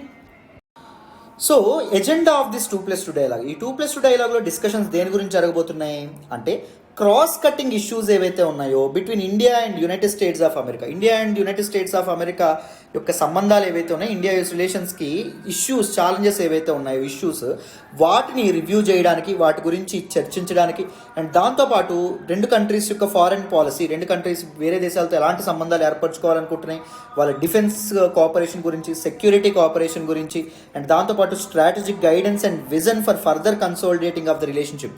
సో రెండు కంట్రీస్ మధ్య స్ట్రాటజిక్ కోఆపరేషన్, వీటన్నింటిని గురించి మాట్లాడడానికి, ఎందుకంటే రెండు కంట్రీస్ మధ్య రిలేషన్, సంబంధ బాంధవ్యాలు ఏవైతే ఉన్నాయో వాటిని కన్సాలిడేట్ చేయడానికి, స్ట్రెంథన్ చేయడానికి సంబంధించినటువంటి విషయాల గురించి మాట్లాడబోతున్నారు. అండ్ దాంతోపాటు strengthening the role of democratic values, ప్రపంచంలో ప్రజాస్వామ్య విలువలు ఏవైతే ఉంటాయో అవి కాపాడే విధంగా earliest democracy that is United States of America, largest democracy that is India. ఈ రెండు డిస్కషన్స్లో ఉంటాయన్నమాట. ఈ రెండు డిస్కస్ చేయడం అనేటటువంటి జరుగుతుంది. అండ్ డిఫెన్స్ పార్ట్నర్షిప్ గురించి కూడా డిస్కస్ చేయబోతున్నారు. అండ్ దాంతోపాటు ఇప్పుడు మనం చాలా దీనిలో ఉన్నాం. ఇప్పుడు రష్యా యుక్రెయిన్ క్రైసిస్ ఉంది. రష్యా యుక్రెయిన్ క్రైసిస్లో మనం అబ్స్టైన్ చేస్తున్నాం. మనం న్యూట్రల్ అప్రోచ్ ఉంది. ఎందుకు? మనం we were completely dependent on Russia for defence imports, అవునా? సో డిఫెన్స్ అండ్ దాంతోపాటు ఎనర్జీ ఏదైతే ఉంటాయో అవన్నీ రష్యా మనకి సప్లై చేస్తుంది, అవునా కదా? సో ఇప్పుడు మనం రష్యా చెరలో ఉండకుండా మనల్ని ఆపాలి అంటే యునైటెడ్ స్టేట్స్ ఆఫ్ అమెరికా ఏం చేయాలి? రష్యా మనకి ఏదైతే ఇస్తుందో అది యునైటెడ్ స్టేట్స్ ఆఫ్ అమెరికా మనకు ప్రొవైడ్ చేయాలి. డిఫెన్స్ కానీ, డిఫెన్స్ ఎక్విప్మెంట్ కానీ, లేకపోతే దాంతోపాటు ఎనర్జీ కానీ, ఆయిల్ కానీ, ఇవన్నీ తప్పకుండా ప్రొవైడ్ చేయాలి, అవునా కదా? సో అది మనకి ఇక్కడ చెప్తున్నారు అనమాట. సో సైబర్ సెక్యూరిటీ అనమాట. సైబర్ సెక్యూరిటీ గురించి కూడా చర్చలు జరగబోతున్నారు. అండ్ ఎందుకు అంటే Russia is known for it's cyber security attacks, అవునా కదా? సో యుఎస్ తనతో కాకుండా తన ప్రిన్సిపల్ అలైస్ యొక్క ఇన్ఫర్మేషన్ కూడా చోరీ కాకుండా కాపాడడం అనేటటువంటిది చాలా ఇంపార్టెంట్. సో అందుకే సైబర్ సెక్యూరిటీకి సంబంధించినటువంటి అసిస్టెన్స్ ఇండియాకి ఇద్దాం అనుకుంటుంది United States of America. Public health, ప్రజారోగ్యం గురించి కూడా డిస్కస్ చేయబోతున్నారు, ఎలా కోఆపరేట్ చేసుకోవచ్చు అని. Free and open Indo Pacific region. So as Quad మెంబర్స్గా క్వాడ్రిలేటరల్ సెక్యూరిటీ డైలాగ్లో ఉన్నటువంటి పార్ట్నర్స్గా both India and US Indo Pacific region మీద ఒక కంట్రీ డామినెన్స్ అనేటటువంటి ఉండకూడదు, అంటే చైనా డామినెన్స్ అనేటటువంటి ఉండకూడదు, అన్ని కంట్రీస్కి సమానమైనటువంటి లివరేజ్ అనేటటువంటిది ఉండాలి అనేటటువంటి ఉద్దేశంతో దిస్ పర్టిక్యులర్ క్వాడ్ అనేటటువంటిది ఏర్పాటు చేసుకున్నారు కదా, it is a dialogue framework, right. So ఈ free and Indo Pacific region అంటే చైనాని కట్టడి చేయడంలో ఎలాంటి చర్యలు తీసుకోవచ్చు అనే విధంగా కూడా డిస్కషన్ జరగబోతున్నాయి. Russia Ukraine conflict and India's position of neutrality. Russia Ukraine కాన్ఫ్లిక్ట్లో భాగంగా ఇండియా ఎలాంటి స్టాన్స్ అనేటటువంటిది తీసుకుంటుంది, ఎందుకు ఇండియా న్యూట్రల్ అప్రోచ్ ఉంటుంది, ఎందుకు అమెరికా వైపు ఉండకూడదు అనేటటువంటి విషయం. అండ్ దాంతోపాటు రీసెంట్గా యుఎస్ కూడా నోరు జారింది ఇండియా మీద. జో బైడెన్ షేకీ రెస్పాన్స్ అని చెప్పి మాట్లాడినారు, లేదా deputy national security advisor of US ఏమని చెప్పి అన్నారని చెప్పుకున్నాం. కన్సిక్వెన్సెస్, ఇండియాకి మీద పర్యావసనాలు ఉంటాయి, తీవ్రమైన పర్యావసనాలు ఇండియా ఫేస్ చేయాల్సి ఉంటుంది అన్నట్టుగా మాట్లాడారు. సో ఈ హెచ్చరికల వెనక ఇదేంటి, అసలు ఇండియా స్టాన్స్ ఏంటి, ఇండియా ఏం చేద్దాం అనుకుంటుంది, ఇలాంటి విషయాల గురించి కూడా సంప్రదింపులు అనేటటువంటివి జరుపుతున్నారు. ఇలాంటి విషయాల గురించి కూడా మాట్లాడుకోబోతున్నారు ఇప్పుడు దిస్ 2+2 డైలాగ్లో భాగంగా. అర్థమైందని అనుకుంటున్నాను. This is all about this particular article. And ఈ ఆర్టికల్ కూడా మీకు బ్యాక్గ్రౌండ్ నుంచి అర్థమైందని అనుకుంటున్నాను. మరి నెక్స్ట్ ఆర్టికల్ మాట్లాడదాం, వినండి. ఈరోజు హిందూ అనాలిసిస్లో మనం మాట్లాడుకునే నెక్స్ట్ ఆర్టికల్ చూడండి. Process initiated to amend criminal laws, minister tells Rajya Sabha. Very very important article regarding GS paper 2 అండి, గవర్నెన్స్కి సంబంధించినటువంటి ఆర్టికల్, పాలిటీ అండ్ గవర్నెన్స్కి సంబంధించినటువంటి ఆర్టికల్. ఈ ఆర్టికల్ నేను హిందూలోని ఢిల్లీ ఎడిషన్లో పేజ్ నెంబర్ 10 నుంచి సెలెక్ట్ చేసుకోవడం అనేటటువంటి జరిగింది. వెరీ ఇంపార్టెంట్ ఆర్టికల్ అమ్మ. సో డీటెయిల్గా ఈ ఆర్టికల్ని మనం మాట్లాడదాం. నేను రీసెంట్ హిందూ అనాలిసిస్లో కూడా దీని గురించి డిస్కస్ చేశాను, మళ్ళీ ఒక్కసారి మాట్లాడుకుందాం, జాగ్రత్తగా వినండి. సో మొదట న్యూస్లోకి ఏమొచ్చింది అంటే, యూనియన్ లా మినిస్టర్ అయినటువంటి కిరణ్ రిజిజు ఎవరైతే ఉన్నారో ఆయన రాజ్యసభకి ఇచ్చినటువంటి ఒక సమాధానంలో భాగంగా ఏ విషయం చెప్పారు అంటే, the process to amend the code of criminal procedure CrPC, Indian penal code IPC and దాంతోపాటు ద ఇండియన్ ఎవిడెన్స్ యాక్ట్ ఏదైతే ఉంటుందో వీటిని సవరించడానికి కావాల్సినటువంటి ప్రాసెస్ ఏదైతే ఉంటుందో అది మొదలైంది, వీటిని మేము సవరించబోతున్నాము అని చెప్తున్నారు. ఎందుకు సవరించబోతున్నామంట, దీస్ వర్డ్స్ అనేటటువంటి ఇంపార్టెంట్, వీటిని మీరు మెయిన్స్లో రాయాల్సి ఉంటుంది. For the purpose of with an objective of creating a people centric, ప్రజల్ని దృష్టిలో పెట్టుకుని పనిచేసేటటువంటి ఒక న్యాయ వ్యవస్థను నిర్మించడానికి, ఎఫోర్డబుల్ దాంతోపాటు ప్రజలకి అందుబాటులో ఉండేటటువంటి ఒక న్యాయ వ్యవస్థను నిర్మించడానికి, స్పీడీ జస్టిస్ సిస్టమ్, త్వరగా న్యాయాన్ని ఇచ్చేటటువంటి ఒక న్యాయ వ్యవస్థ ఏదైతే ఉంటుందో దాన్ని ఎస్టాబ్లిష్ చేసేటటువంటి ఉద్దేశంతో మేము ఈ సవరణలు చేసేటటువంటి ప్రాసెస్తో ముందుకు వస్తున్నాము, ప్రాసెస్ని స్టార్ట్ చేస్తున్నాం, ప్రాసెస్ అయితే మొదలైంది అని చెప్పి ఈయన రాజ్యసభకు చెప్పడం అనేటటువంటిది జరిగిందమ్మ. They are aiming to make comprehensive changes in criminal laws. So ఈ క్రిమినల్ లాస్లో, ఈ నేర చట్టాల్లో కాంప్రహెన్సివ్ చేంజెస్ అనేవి తీసుకురాబోతున్నారు. And initiated the process of amendment to laws such as Indian penal code, code of criminal procedure, Indian evidence act in consultation with all stakeholders. అందరు స్టేక్ హోల్డర్స్తో సంప్రదించే ఈ అమెండ్మెంట్స్ అనేవి చేయబోతున్నారు. అంటే ఇప్పుడు పోలీసులు కానీ, లేకపోతే ఇప్పుడు ఎన్ఫోర్స్మెంట్ ఏజెన్సీస్ ఏవైతే ఉన్నాయో అవి, అండ్ దాంతోపాటు జడ్జెస్ ఎవరైతే ఉంటారో జడ్జెస్ కానీ, లేకపోతే సివిల్ సర్వెంట్స్ ఎవరైతే ఉంటారో సివిల్ సర్వెంట్స్ కానీ, లేకపోతే ఎన్జిఓ గ్రూప్స్ ఎవరైతే ఉంటారో, ఎవరైతే ఈ జ్యుడిషియల్ సిస్టమ్ లాయర్స్ వీళ్ళు ఎవరైతే ఉంటారో, జైలు అధికారులు వీళ్ళు ఎవరైతే ఉంటారో వీళ్ళందరితో సంప్రదింపులు అనేటటువంటివి జరిపిన తర్వాతే మేము ఏం చేస్తాం, ఒక అమెండ్మెంట్స్తో ముందుకు వస్తాం అనే విధంగా చెప్తున్నారు. అర్థమైందా? సో మొత్తానికి క్రిమినల్ జస్టిస్ సిస్టంలో ఈ అమెండ్మెంట్ ప్రాసెస్ అనేటటువంటిది మొదలైంది, సవరణ చేసేటటువంటి మెజర్స్ మొదలైనవి అనే విధంగా మనకి ఆర్టికల్లో చెప్తున్నారు. క్రిమినల్ జస్టిస్ సిస్టమ్ని న్యాయ వ్యవస్థ అనేటటువంటి పేరుతో మనం పిలవడం అనేటటువంటిది జరుగుతుంది నాన్న. సో మొదటి క్రిమినల్ జస్టిస్ సిస్టమ్ అంటే ఏంటి, it refers to the agencies of government charged with the enforcing the law. చట్టాన్ని ఎన్ఫోర్స్ చేయడానికి గవర్నమెంట్ తీసుకొచ్చినటువంటి agencies like police, right, like enforcement directorate and దాంతోపాటు సిబిఐ, ఇవన్నీ ఉంటాయి కదా ఎన్ఫోర్స్మెంట్ ఏజెన్సీస్ ఏవైతే ఉన్నాయో ఇవన్నీ, రైట్, స్టేట్ పోలీస్ వీళ్ళందరూ. అండ్ ఫర్ ఎడ్యుకేటింగ్ క్రైమ్ని ఎడ్యుకేట్ చేయడానికి, అంటే క్రైమ్ ఏదైతే ఉంటుందో, నేరం ఏదైతే ఉంటుందో దాన్ని విచారించడానికి అంటే కోర్టులు and other important judicial bodies. And correcting criminal conduct, ఒక వ్యక్తి యొక్క లేకపోతే ఒక వ్యవస్థలో ఉన్నటువంటి క్రిమినల్ కండక్ట్ ఏదైతే ఉంటుందో, క్రిమినల్ బిహేవియర్ ఏదైతే ఉంటుందో దాన్ని కరెక్ట్ చేయడానికి ఉన్నటువంటి ఆల్ ద ఏజెన్సీస్ ఏవైతే ఉంటాయి, లైక్ ఎన్జిఓస్ అవ్వచ్చు, లేకపోతే this particular drug rehabilitation centers ఉంటాయా, సో ఎవరు డ్రగ్స్ తీసుకోకుండా చేసేటటువంటివి. సో ఇవన్నీ కూడా ఏమవుతాయమ్మా, సో ఏవైతే non government organizations, non profit organizations, ఇవన్నీ ది క్రిమినల్ జస్టిస్ సిస్టంలో భాగం అవ్వడం అనేటటువంటిది జరుగుతుంది. The legal framework for criminal jurisprudence in India includes the Indian Penal Code and Code of Criminal Procedure.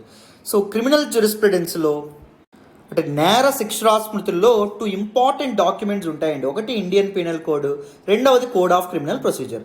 Indian penal code అంటే ఏంటి? It is a document that list down different crimes, వేరు నేరాలు, and దాంతోపాటు punishments, ఆ నేరాలకు గల punishments అనేటటువంటి దీనిలో ఇంక్లూడ్ అవుతాయి. సో డిఫరెంట్ సెక్షన్స్గా వీటిలో ఉండడం అనేది each section defines different crimes and punishments associated with this is IPC. So Indian penal code అనేటటువంటిది కొలోనియల్ టైంలో అంటే బ్రిటిష్ వాళ్ళు భారతదేశాన్ని పరిపాలిస్తున్నప్పుడు తీసుకురావడం అనేటటువంటిది జరిగింది. ఓకేనా? అండ్ దాంతోపాటు సిఆర్పిసి అంటే ఏంటి? మరి కోడ్ ఆఫ్ క్రిమినల్ ప్రొసీజర్ అంటే ఏంటి? అంటే ఈ క్రైమ్స్ ఏవైతే ఉన్నాయో వీటి యొక్క ఎడ్యుడికేషన్ అండ్ దాంతోపాటు ప్రాసెస్ ఆఫ్ ఎన్ఫోర్స్మెంట్, వీటి గురించి తెలిపేది code of criminal procedure. It is process అనమాట. ఇట్ ఈస్ ఫ్యాక్ట్స్ ఓరియంటెడ్గా ఉంటుంది. సింపుల్గా ఒకటి చెప్తాను. ఇండియన్ పీనల్ కోడ్ ఏం చెప్తుంది? ఇప్పుడు మర్డర్ ఉందనుకోండి, ఇండియన్ పీనల్ కోడ్ ఏం చేస్తుంది? మర్డర్ని డిఫైన్ చేస్తుంది. మర్డర్ చేసేవాడికి ఎలాంటి శిక్ష పడుతుందో చెప్తుంది. వేరే సిఆర్పిసి ఏం చెప్తుంది? మర్డర్ చేసిన వాడిని పోలీసులు ఏ విధంగా హ్యాండిల్ చేయాలి, పోలీసులు ఏ విధంగా అతన్ని అరెస్ట్ చేయాలి, వాడిని కోర్టుకి ఎలా తరలించాలి, ఇలాంటి విషయాలు ఏవైతే ఉన్నాయో ఎడ్యుకేషన్ ప్రొసీజర్ గురించి చెప్పడం అనేటటువంటిది జరుగుతుంది. మీకు తేడా అర్థమైందని అనుకుంటున్నాను. మరి ఇప్పుడు మనం ఏం చేద్దాము అంటే క్రిమినల్ జస్టిస్ సిస్టంలో, ఇండియన్ క్రిమినల్ జస్టిస్ సిస్టంలో, భారత న్యాయ వ్యవస్థలో ఎటువంటి కన్సర్న్స్, ఛాలెంజెస్ ఉన్నాయి, ఎటువంటి ప్రాబ్లమ్స్ ఉన్నాయి, అండ్ వాటిని రిజాల్వ్ చేయడంలో ఎటువంటి రికమెండేషన్స్ మనం అనేది ఇవ్వచ్చు అనేటటువంటి విషయాల్ని మనం ఇప్పుడు తెలుసుకుందాం. అండ్ దాంతోపాటు ఇండియన్ పీనల్ కోడ్ వీటి గురించి కొన్ని ఇంపార్టెంట్ ఫ్యాక్ట్స్ ఏవైతే ఉంటాయో వాటిని కూడా మనం డిస్కస్ చేద్దాం. జాగ్రత్తగా వినండి. So let us look at concerns and challenges in India's criminal justice system అండి. సో ఇండియాస్ క్రిమినల్ జస్టిస్ సిస్టంలో ఇంపార్టెంట్ కన్సర్న్స్ అండ్ ఛాలెంజెస్ చూద్దాం. చూడండి, first one large number of pending cases. So Indian కోర్ట్స్లో ఇప్పుడు 4 కోట్లకు పైగా పెండింగ్ కేసెస్ అనేటటువంటి ఉండడం అనేటటువంటి జరిగిందంట. సో ఎన్ని పెండింగ్ కేసులు అనేటటువంటి ఉన్నాయో చూడండి. Supreme court, high court and district courts ఏవైతే ఉన్నాయో వాటిలో చాలామంది అండర్ ట్రయల్లో ఉండడం అనేటటువంటి జరిగింది. ఇంకా న్యాయ విచారణ అనేటటువంటిది ఎదుర్కొంటున్నారు. సో ఈ అండర్ ట్రయల్ పీపుల్ మీద హ్యూమన్ రైట్స్ వైలేషన్స్ అనేవి జరుగుతున్నాయి. తప్పు చేయకపోయినా విచారణ క్రమంలో పోలీసులు ఇంట్రాగేషన్ క్రమంలో కొట్టడం కానీ లేకపోతే ఇవన్నీ చేయడం అనేటటువంటి జరుగుతుంది. సో కేసులు త్వరితగతిన పరిష్కారం అవ్వాలి, అది చాలా important. So that is major issue అని చెప్పి మనం చెప్పుకోవచ్చు. రెండవది చూడండి, ఇన్యాక్సెసిబిలిటీ ఆఫ్ జస్టిస్ అమ్మ, ఇది కూడా వెరీ ఇంపార్టెంట్. ఇన్యాక్సెసిబిలిటీ ఒకటే వర్డ్. సో జస్టిస్కి యాక్సెసిబిలిటీ అనేటటువంటిది ఉండట్లేదు. సో ముఖ్యంగా పూర్ పీపుల్ అండ్ దాంతోపాటు దళిత వర్గాలు and poorest of the poor పీపుల్కి న్యాయం అనేటటువంటిది అండ్ దాంతోపాటు వాళ్ళకు ఉన్నటువంటి హక్కులు కూడా తెలియట్లేదు. ఒక important problem. Abuse of power by the police ఎవరైతే ఉన్నారో వాళ్ళు ఏం చేస్తున్నారు? పోలీస్ ఎక్సెసెస్ అంటాం. So it remains a major concern అమ్మ. చాలాసార్లు సుప్రీంకోర్టు, హైకోర్ట్స్ కూడా చెప్పడం అనేది జరిగింది. ఇన్వెస్టిగేషన్ అండ్ ఇంట్రాగేషన్ సమయంలో పోలీసులు విపరీతంగా ఇంట్రాగేషన్ సమయంలో అటాక్ చేయడం లేకపోతే కొట్టడం ఇవన్నీ చేస్తారు. రైట్, హెలికాప్టర్ ట్రీట్మెంట్స్ ఇలా చాలా అండం అనేటటువంటిది జరుగుతుంది. సో పోలీస్ ఆకృత్యాలు ఏవైతే ఉంటాయో అవి కూడా ఒక point of concern. Next, excessive stress on crime prevention. So ఎక్కువగా ఒక ఉటోపియన్ గోల్ కోసం అంటే ఇమాజినరీ గోల్ కోసం ప్రయత్నిస్తూ ఉంటుంది. ఏంటి? మన క్రిమినల్ జస్టిస్ సిస్టమ్ ఏంటది? 0% క్రైమ్ రేట్ అనేటటువంటిది అచీవ్ చేయాలని చెప్పి. క్రైమ్ రేట్ 0% అచీవ్ చేయడం అసాధ్యం. సో దాని గురించి అసలు ఆలోచించకుండా కమ్యూనిటీ పోలీసింగ్ కానీ లేకపోతే ఏ సిచ్యువేషన్లో క్రైమ్ అనేటటువంటిది జరుగుతుంది, ఇలాంటి విషయాలు ఏవైతే ఉంటాయో వాటి మీద ఫోకస్ పెంచాలి. Continued Reliance on custodial punishments. So కస్టడీలో తీసుకునేటువంటి వ్యక్తికి విపరీతమైనటువంటి పనిష్మెంట్స్ అనేటటువంటి ఇస్తే క్రైమ్ తగ్గుతుంది అనుకుంటారు చాలామంది. But punishment has little impact on lowering crime rates. మనకి రీసెంట్గా నేషనల్ క్రైమ్ రిపోర్ట్స్ బ్యూరో ఏదైతే ఉంటుందో దాని యొక్క రిపోర్ట్ ప్రకారం ఏం తెలియదు. సో కస్టోడియల్ పనిష్మెంట్స్ అనేటటువంటి క్రైమ్స్ తగ్గించడంలో పెద్ద ఇంపార్టెంట్ రోల్ ప్లే చేయవు. సో దాని నుంచి కూడా బయటకు రావాలి అండ్ రీసెర్చ్ అండ్ డెవలప్మెంట్ కూడా జరగాలి. ల్యాక్ ఆఫ్ రిలవెంట్ డేటా కూడా లేదండి. సో గవర్నమెంట్కి సంబంధించిన ఒక రిలయబుల్ డేటా లేదు. డేటా అనాలిసిస్ మెకానిజం సిస్టమ్స్ అనేటటువంటివి లేవు. సో ఎటువంటి పరిస్థితుల్లో న్యాయాలు జరుగుతున్నాయి, ఈ న్యాయం అనేటటువంటి త్వరితగతిన పరిష్కరించాలంటే ఏం చేయాలి, ఇలాంటి అనలైటిక్స్ కానీ ఏం జరగట్లా. సో అదొక పాయింట్ ఆఫ్ కన్సర్న్ అని చెప్పి కూడా చెప్తున్నారు. And what are some recommendations given in this particular article? First one ఏంటి అంటే క్రిమినల్ జస్టిస్ రిఫార్మ్స్ అండి. క్రిమినల్ జస్టిస్ రిఫార్మ్లో సంస్కరణలు అనేటటువంటివి తీసుకురావాలి. జ్యుడిషియల్ రిఫార్మ్స్, న్యాయ వ్యవస్థలో సంస్కరణలు తీసుకురావాలి. ప్రిజన్ రిఫార్మ్స్, జైలు అధికారులు ఎవరైతే ఉన్నారో వాళ్ళలో మార్పులు తీసుకురావాలి. పోలీస్ రిఫార్మ్స్, పోలీసులు వాళ్ళ యొక్క బిహేవియర్లో కూడా మార్పులు అనేటటువంటివి రావాలి, వాటిలో కూడా రిఫార్మ్స్ అనేటటువంటివి ఇంక్లూడ్ చేయాలి. And second, acknowledgement of existing issues. ఇప్పటి వరకు ఆల్రెడీ ఉన్నటువంటి ఆల్ దీస్ ఇష్యూస్ ఏవైతే ఉన్నాయో వాటిని యాక్సెప్ట్ చేయాలి ముందు. సో వాటి యొక్క కారణాలు ఏవైతే ఉంటే వాటిని ఒక దగ్గర రాసుకొని ఎనాలిసిస్ చేసుకొని పరిష్కరించే విధంగా ముందుకెళ్ళాలి. మూడవది ఏంటి, ట్రైనింగ్ ఆఫ్ పోలీసులకి ఒక ఎంపతి అనేటటువంటిది తెలపాలి. సో పోలీసులకి మనకి ఇదంతా ఎందువల్ల వచ్చిందంటే కొలోనియల్ ఏజ్ నుంచి రావడం అనేటటువంటి జరిగింది. కొలోనియల్ టైమ్స్లో there was a system like master and slave system. This పోలీసులు ఏం చేసేవాళ్ళు అంటే మిగిలిన పీపుల్ని స్లేవ్స్గా పరిగణించి విపరీతంగా కొట్టేసేవాళ్ళు. అదే మనకి ఇప్పుడు అలవాటు అవ్వడం అనేది జరిగింది. Even this police people think that they are the masters on common people.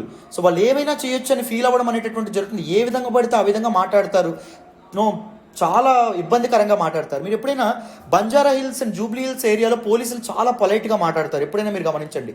వేరాజ్ rural ఏరియాస్లో పోలీసులు చాలా విపరీతంగా ర్యాష్గా మాట్లాడతారు, యారా అని పిలుస్తారు, రైట్? సో అది ఎక్కడి నుంచి వస్తుంది? మేము మాస్టర్స్ అనేటటువంటి ఫీలింగ్ నుంచి వస్తుంది. సో పోలీసులకు ఆ రకమైనటువంటి ట్రైనింగ్ ఇవ్వాలి, ఎంపతితో ప్రజల్ని ట్రీట్ చేసేటటువంటి ట్రైనింగ్ ఇవ్వాలి. అండ్ దాంతోపాటు ఇంప్రూవింగ్ యాక్సెసిబిలిటీ టు జస్టిస్కి యాక్సెసిబిలిటీ అనేటటువంటిది పెంచాలమ్మా.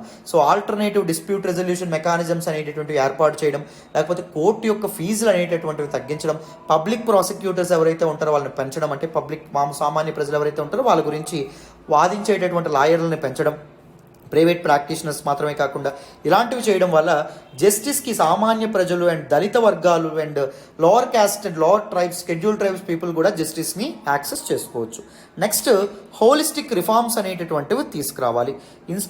అండ్ కాంప్రహెన్సివ్ రిఫార్మ్స్ అనేవి తీసుకురావాలి. ఇన్స్టిట్యూషనల్ రిఫార్మ్స్ అనేవి తీసుకురావాలి, అంటే ఎంటైర్ ఇన్స్టిట్యూషన్లో సిస్టంలో మార్పులు తీసుకురావాలి, సోషల్ సమాజంలో మార్పులు రావాలి, అండ్ ఇండివిజువల్ లెవెల్లో కూడా ప్రజల్ని కూడా సెన్సిటైజ్ చేయాలి, అవేర్నెస్ అనేటటువంటిది కల్పించాలి. అప్పుడే మనం ఇండియాస్ క్రిమినల్ జస్టిస్ సిస్టమ్ ఏదైతే ఉంటుందో దాన్ని పూర్తి స్థాయిలో రిఫార్మ్ అనేటటువంటిది చేయగలం. అర్థమైందా? So very very very important article, చాలా ఇంపార్టెంట్ ఆర్టికల్ అమ్మా. So you can expect a question in your మెయిన్స్లో మీరు దీని మీద క్వశ్చన్ అనేటటువంటిది ఎక్స్పెక్ట్ చేయొచ్చు. ఎందుకంటే ఫ్రమ్ 6 months అనుకుంటాను this particular reforms in India's criminal justice system గురించి హిందూలో వస్తుంది, రైట్? సో అందుకే ఈ ఆర్టికల్ని పిక్ చేసుకున్నాను, డీటెయిల్గా ఎక్స్ప్లెయిన్ చేశానని అనుకుంటున్నాను. ఇంకొద్ది విషయాలు మనం ఈ పర్టికులర్ టాపిక్ గురించి తెలుసుకోవాలి, ఒకసారి వినండి. సో నెక్స్ట్ మనం ఇండియన్ పీనల్ కోడ్ గురించి కొన్ని ఇంపార్టెంట్ ఫ్యాక్ట్స్ అనేవి తెలుసుకుందాం, ఎందుకంటే వీటి మీద ప్రిలిమ్స్లో గట్రా క్వశ్చన్స్ వచ్చేటువంటి అవకాశం ఉంటుంది.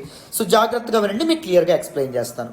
ఇండియన్ పీనల్ కోడ్ అంటే ఏంటి? It is the principal criminal code of India యొక్క ప్రిన్సిపల్ క్రిమినల్ కోడ్. దీనిలో ఏం చేస్తారు?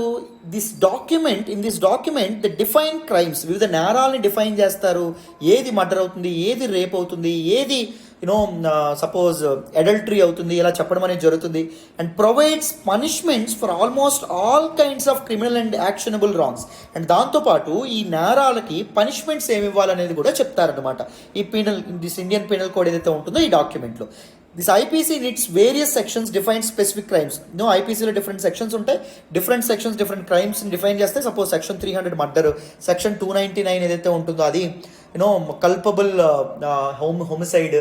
అండ్ దాంతోపాటు దిస్ పర్టిక్యులర్ సెక్షన్ 377 ఏదైతే ఉంటుందో అది ఎల్జీబీటీ సెక్షువల్ ఇంటర్కోర్స్ని క్రిమినలైజ్ చేస్తూ తీసుకొచ్చినటువంటి సెక్షన్ 124A ఏదైతే ఉంటుందో అది సెడిషన్ గురించి మాట్లాడుతుంది ఇలాగా. And provides punishment for them. Each క్రైమ్కి ఏం చేస్తారు? పనిష్మెంట్స్ కూడా ప్రొవైడ్ చేస్తారు. It is subdivided into 23 chapters అమ్మ. 23 చాప్టర్స్ అనేటటువంటి ఉంటాయి దట్ కంప్రైజ్ 511 సెక్షన్స్. ఐపీసీలో మొత్తం 511 సెక్షన్స్ అనేటటువంటివి ఉండడం అనేటటువంటి జరుగుతుంది. సో ఇది బ్రిటిషర్స్ టైంలో తీసుకొచ్చినటువంటి క్రిమినల్ కోడ్. అండ్ ఇది ముందు ఐపీసీ తీసుకురాకముందు ఏముండేది? మొహమ్మదన్ క్రిమినల్ లా ఏదైతే ఉంటుందో ఇది ఉండడం అనేటటువంటి జరిగింది. It is based on Islamic religion అమ్మ. అర్థమైందా? It has close relationship with Islamic రిలీజియన్లో వేటినైతే నేరాలుగా పరిగణిస్తారో వాటన్నింటినీ తీవ్రమైనటువంటి నేరాలుగా పరిగణించి ఎంటైర్ ఇండియన్ సబ్ కాంటినెంట్ వాటిని విస్తృతపరచడం అనేటటువంటి జరిగింది, వాటిని ఎన్ఫోర్స్ చేయడం అనేటటువంటి జరిగింది. కానీ తర్వాత బ్రిటిషర్స్ వచ్చి ఏం చేయడం అనేటటువంటి జరిగింది? ఇండియన్ పీనల్ కోడ్ని తీసుకురావడం అనేటటువంటి జరిగింది. It laid the foundation of secularism.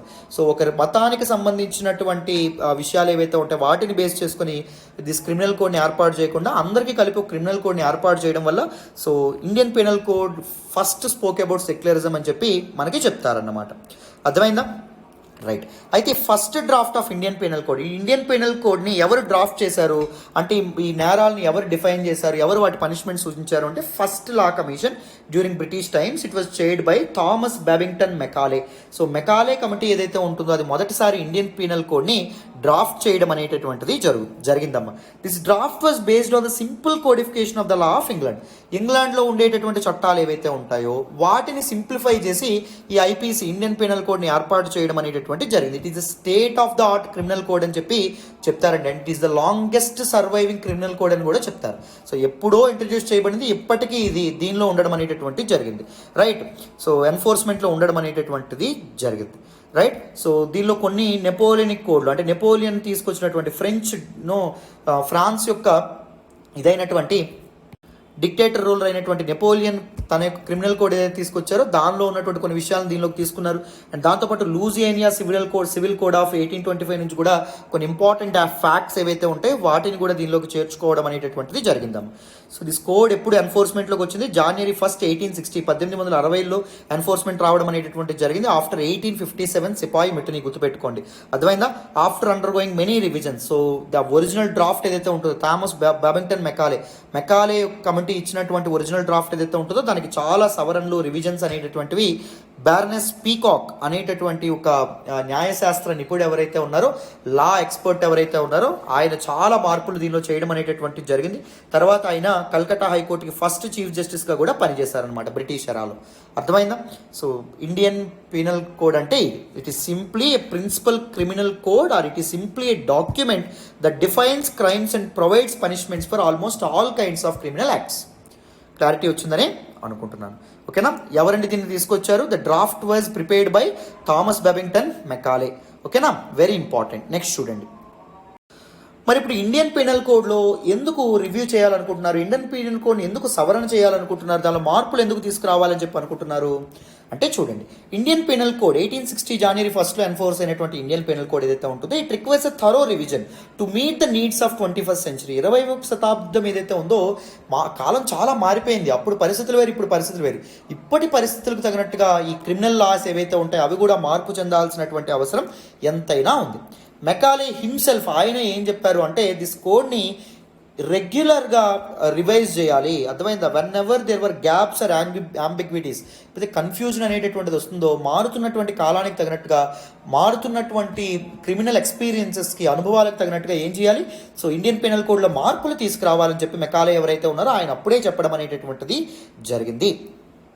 So ఇప్పటి వరకు స్వతంత్రం వచ్చిన తర్వాత ఇండియన్ పీనల్ కోడ్ని 75 సార్లు అమెండ్ చేశారు, కానీ వేగ్గా సవరించడం అనేటటువంటిది జరిగింది. But no comprehensive revision has been undertaken. కాంప్రహెన్సివ్గా దీన్ని రివైజ్ చేయలేదండి. 42nd లా కమిషన్ ఏదైతే ఉంటుందో 1971లో తన రిపోర్ట్లో అది ఏం చెప్పింది అంటే ఇండియన్ పీనల్ కోడ్ 1860లో ఎన్ఫోర్స్ అయినటువంటి ఇండియన్ పీనల్ కోడ్ ప్రజెంట్ ఉన్నటువంటి పరిస్థితులకి ఇది తగదు, దాని కాంప్రహెన్సివ్ రివిజన్ అనేటటువంటి చేయాలని చెప్పినప్పటికీ దానికి తగినట్టుగా వేరే వేరే గవర్నమెంట్స్ అమెండ్మెంట్ బిల్స్ ఏవైతే ఉన్నాయో ఐపీసీని సవరించడానికి లోక్సభలోనే అంటే ఇండియన్ పార్లమెంట్లో చట్టాలు తీసుకురావడం అనేటటువంటి జరిగినప్పటికీ ఆ బిల్స్ ల్యాప్స్ అవ్వడం అనేటటువంటి జరిగింది. ఎందుకంటే లోక్సభ డిజాల్వ్ అవ్వడం వల్ల అంటే ఒక చట్టం అనేటటువంటి కొలిక్కి రాకుండా ఆ పర్టికులర్ గవర్నమెంట్స్ ఏవైతే ఉంటాయో వాటి యొక్క టర్మ్ అనేటటువంటిది ఎండ్ అయిపోవడం వల్ల.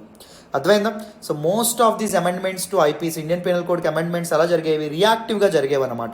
అంటే అప్పటికప్పుడు పరిస్థితులు బట్టి జరగడం అనేటటువంటిది జరిగింది. So in response to immediate circumstances like ఇప్పుడు 2013లో ఇండియన్ పీనల్ కోడ్కి అమెండ్మెంట్ చేశారు after the Delhi gang rape case తర్వాత ఒక ఇదే ఇన్సిడెంట్ జరిగితే వెంటనే సవరణ చేయడం, దాని తగినట్టుగా తర్వాత ఇంకో ఇన్సిడెంట్ జరిగితే తనకు తర్వాత సవరణ చేయడం అలా చేశారు. కానీ ఒక కాంప్రహెన్సివ్ రివిజన్ అయితే చేశారు ఆ ప్రజెంట్ ఉన్నటువంటి టైమ్స్కి ప్రజెంట్ ఉన్నటువంటి సినారియోస్కి అంటే ఇప్పటి వరకు జరగలేదు. అందుకే చెప్తున్నారు, ఏం చెప్తున్నారు? This particular IPC needs a thorough revision అని చెప్పి మనకు చెప్పడం అనేటటువంటి జరిగింది. Very very important aspect. Next చూడండి. So areas that need reforms. So మరి రిఫార్మ్స్ ఐపీసీలో ముఖ్యంగా ఎక్కడ రావాలి చూడండి. ముఖ్యంగా సెడిషన్ లా ఏదైతే ఉంటుందో 1898లో ఇండియన్ పీనల్ కోడ్లో చేర్చినటువంటి సెక్షన్ 124A అందుకుంది అమెండ్మెంట్ ద్వారా చేర్చారు కాబట్టి. సో ఇదేం చెప్తుంది? సెడిషన్ లా రాజద్రోహం గురించి చెప్పడం అనేటటువంటి జరుగుతుంది. అప్పుడు ఎందుకు బ్రిటిష్ వాళ్ళు తీసుకొచ్చారు? మన ఇండియన్ ఫ్రీడమ్ స్ట్రగుల్లో ఉన్నటువంటి లీడర్స్ ఎవరైతే ఉంటారో వాళ్ళందరినీ అరెస్ట్ చేయడానికి ఇల్లీగల్గా లేకపోతే డిపోర్ట్ చేయడానికి దేశ బహిష్కరణ చేయడానికి దీన్ని తీసుకొచ్చారు. బట్ డ్రకోనియన్ కొలోనియల్ సెక్షన్ ఏదైతే ఉంటుందో అది ఇప్పుడు ఇండిపెండెంట్ ఇండియాలో అవసరమా? అవసరం లేదు. ఈ సెక్షన్ 124Aని ఇప్పటికీ గవర్నమెంట్స్ ర్యాంపెంట్ మిస్యూజ్ చేస్తున్నాయి. దేశద్రోహం కేసు ఏవైతే ఉన్నాయో అవి పెట్టడం అనేటటువంటి జరుగుతుంది. రీసెంట్గా ఆంధ్రప్రదేశ్లో రఘురామకృష్ణరాజు గారి మీద 124A ప్రకారం దేశద్రోహం కేసు అనేటటువంటిది పెట్టారు. బీజేపీ గవర్నమెంట్స్, స్టేట్ గవర్నమెంట్స్ కూడా చాలాసార్లు దేశద్రోహం కేసులు అనేటటువంటివి పెడుతున్నాయి. So that is rampant misuse of political డిసెంటర్స్ ఎవరైతే ఉంటారో, అంటే తమ రాజకీయాలని వ్యతిరేకించే వాళ్ళ మీద అనవసరంగా ఈ చట్టాల ద్వారా ఏం చేస్తున్నారు, ఇవి చేస్తున్నారు. ఐ మీన్ ఈ చట్టాల ద్వారా మిస్యూజ్ చేస్తున్నారు, వాళ్ళ మీద ప్రతీకారం తీర్చుకునే ప్రయత్నం చేస్తున్నారు అనే విధంగా చెప్తున్నారు. సో సెడిషన్ లాని తీసిపారేయాలి, రిపీల్ చేయాలని చెప్పి ఇవి కూడా ఉన్నాయి. సో నేను సెక్షన్ 124A లేదా సెడిషన్ లా మీద ఆల్రెడీ ఒక వీడియో చేశాను, డీటెయిల్డ్ ఎక్స్ప్లెయిన్ వీడియో చేశాను. సెడిషన్ లా LTX క్లాసెస్ అని చెప్పి యూట్యూబ్లో సెర్చ్ చేయండి, నేను చేసిన వీడియో వస్తుంది, చక్కగా వినేయండి. ఒక కాన్సెప్ట్ మీద మీకు పూర్తి స్థాయిలో అవగాహన అయితే వచ్చేస్తుంది. ఓకేనా, నాది హామీ. Next, the offence of blasphemy should have no place in liberal democracy. So Indian penal కోడ్లో ఒక క్రైమ్ ఏంటి? బ్లాస్ఫమీ అనేటటువంటి క్రైమ్.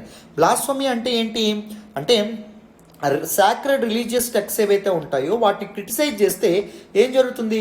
శిక్షకి అర్హులు అవుతారనమాట. అంటే బైబిల్ని క్రిటిసైజ్ చేసినా లేకపోతే భగవద్గీతను క్రిటిసైజ్ చేసినా శిక్ష అనేటటువంటిది జరుగుతుంది. So we are in liberal democracy man. If there is something flaw in Bhagavad Gita లేకపోతే బైబిల్ లేదా Quran, we tend to expose it. మనం అది ఎక్స్పోజ్ చేయాల్సినటువంటి అవసరం మనకు ఉంటుంది, రైట్? సో ఇప్పటికి కూడా బ్లాస్ఫమీ అనేటటువంటిది ఉంది. ఈ సెక్షన్ మీద కేసులు అనేటటువంటివి నమోదవ్వడం నిజంగా ఒక ప్రాబ్లం అని చెప్పి మనం చెప్పుకోవచ్చు. There is a need to repeal section 295A which was inserted in 1927. 1927లో ఇండియన్ పీనల్ కోడ్లో ఇన్సర్ట్ చేసినటువంటి section 295A which talks about blasphemy, which criminalises blasphemy, దాన్ని కూడా ఏం చేయాలి? రివ్యూ చేయాలి, దాన్ని కూడా రిపీల్ చేసేయాలి. Next, criminal conspiracy was made a substantive offence in 1913. So 1913లో క్రిమినల్ కాన్స్పిరసీ ఏదైతే ఉంటుందో, అంటే నేరం చేయడంలో భాగంగా కుట్ర పన్నడం ఏదైతే ఉంటుందో, గవర్నమెంట్కి ఎదురుగా కుట్ర పన్నడం ఏదైతే ఉంటుందో, సో దాన్ని ఒక క్రిమినల్ అఫెన్స్గా చూపించడం అనేది జరిగింది. The offence is objectionable because it was added to the code by the colonial masters. Colonial British government ఏదైతే ఉంటుందో అది ఇండియన్ పీనల్ కోడ్లో ఇది చేసింది. ఎందుకు? To డూల్ with political conspiracies. So రాజకీయంగా ఎవరైతే కుట్ర పన్నుతున్నారో లేకపోతే రెవల్యూషనరీస్ లైక్ భగత్ సింగ్ వీళ్ళు ఉన్నారు కదా, ఇలాంటి వాళ్ళని శిక్షించేందుకు ఇండియన్ పీనల్ కోడ్లో ఇది చేశారు.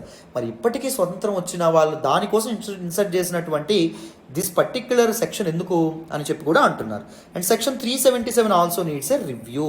సెక్షన్ 377 ఏం చేయడం అనేటటువంటి జరుగుతుంది? It criminalises the intercourse that is other than penovaginal in nature. So సింపుల్గా పీనోవెజైనల్ అంటే ఒక మ్యాన్ అండ్ ఒక ఉమెన్ మధ్య ఇంటర్కోర్స్ ఏదైతే ఉంటుందో దట్ ఈజ్ న్యాచురల్ అని చెప్తారు.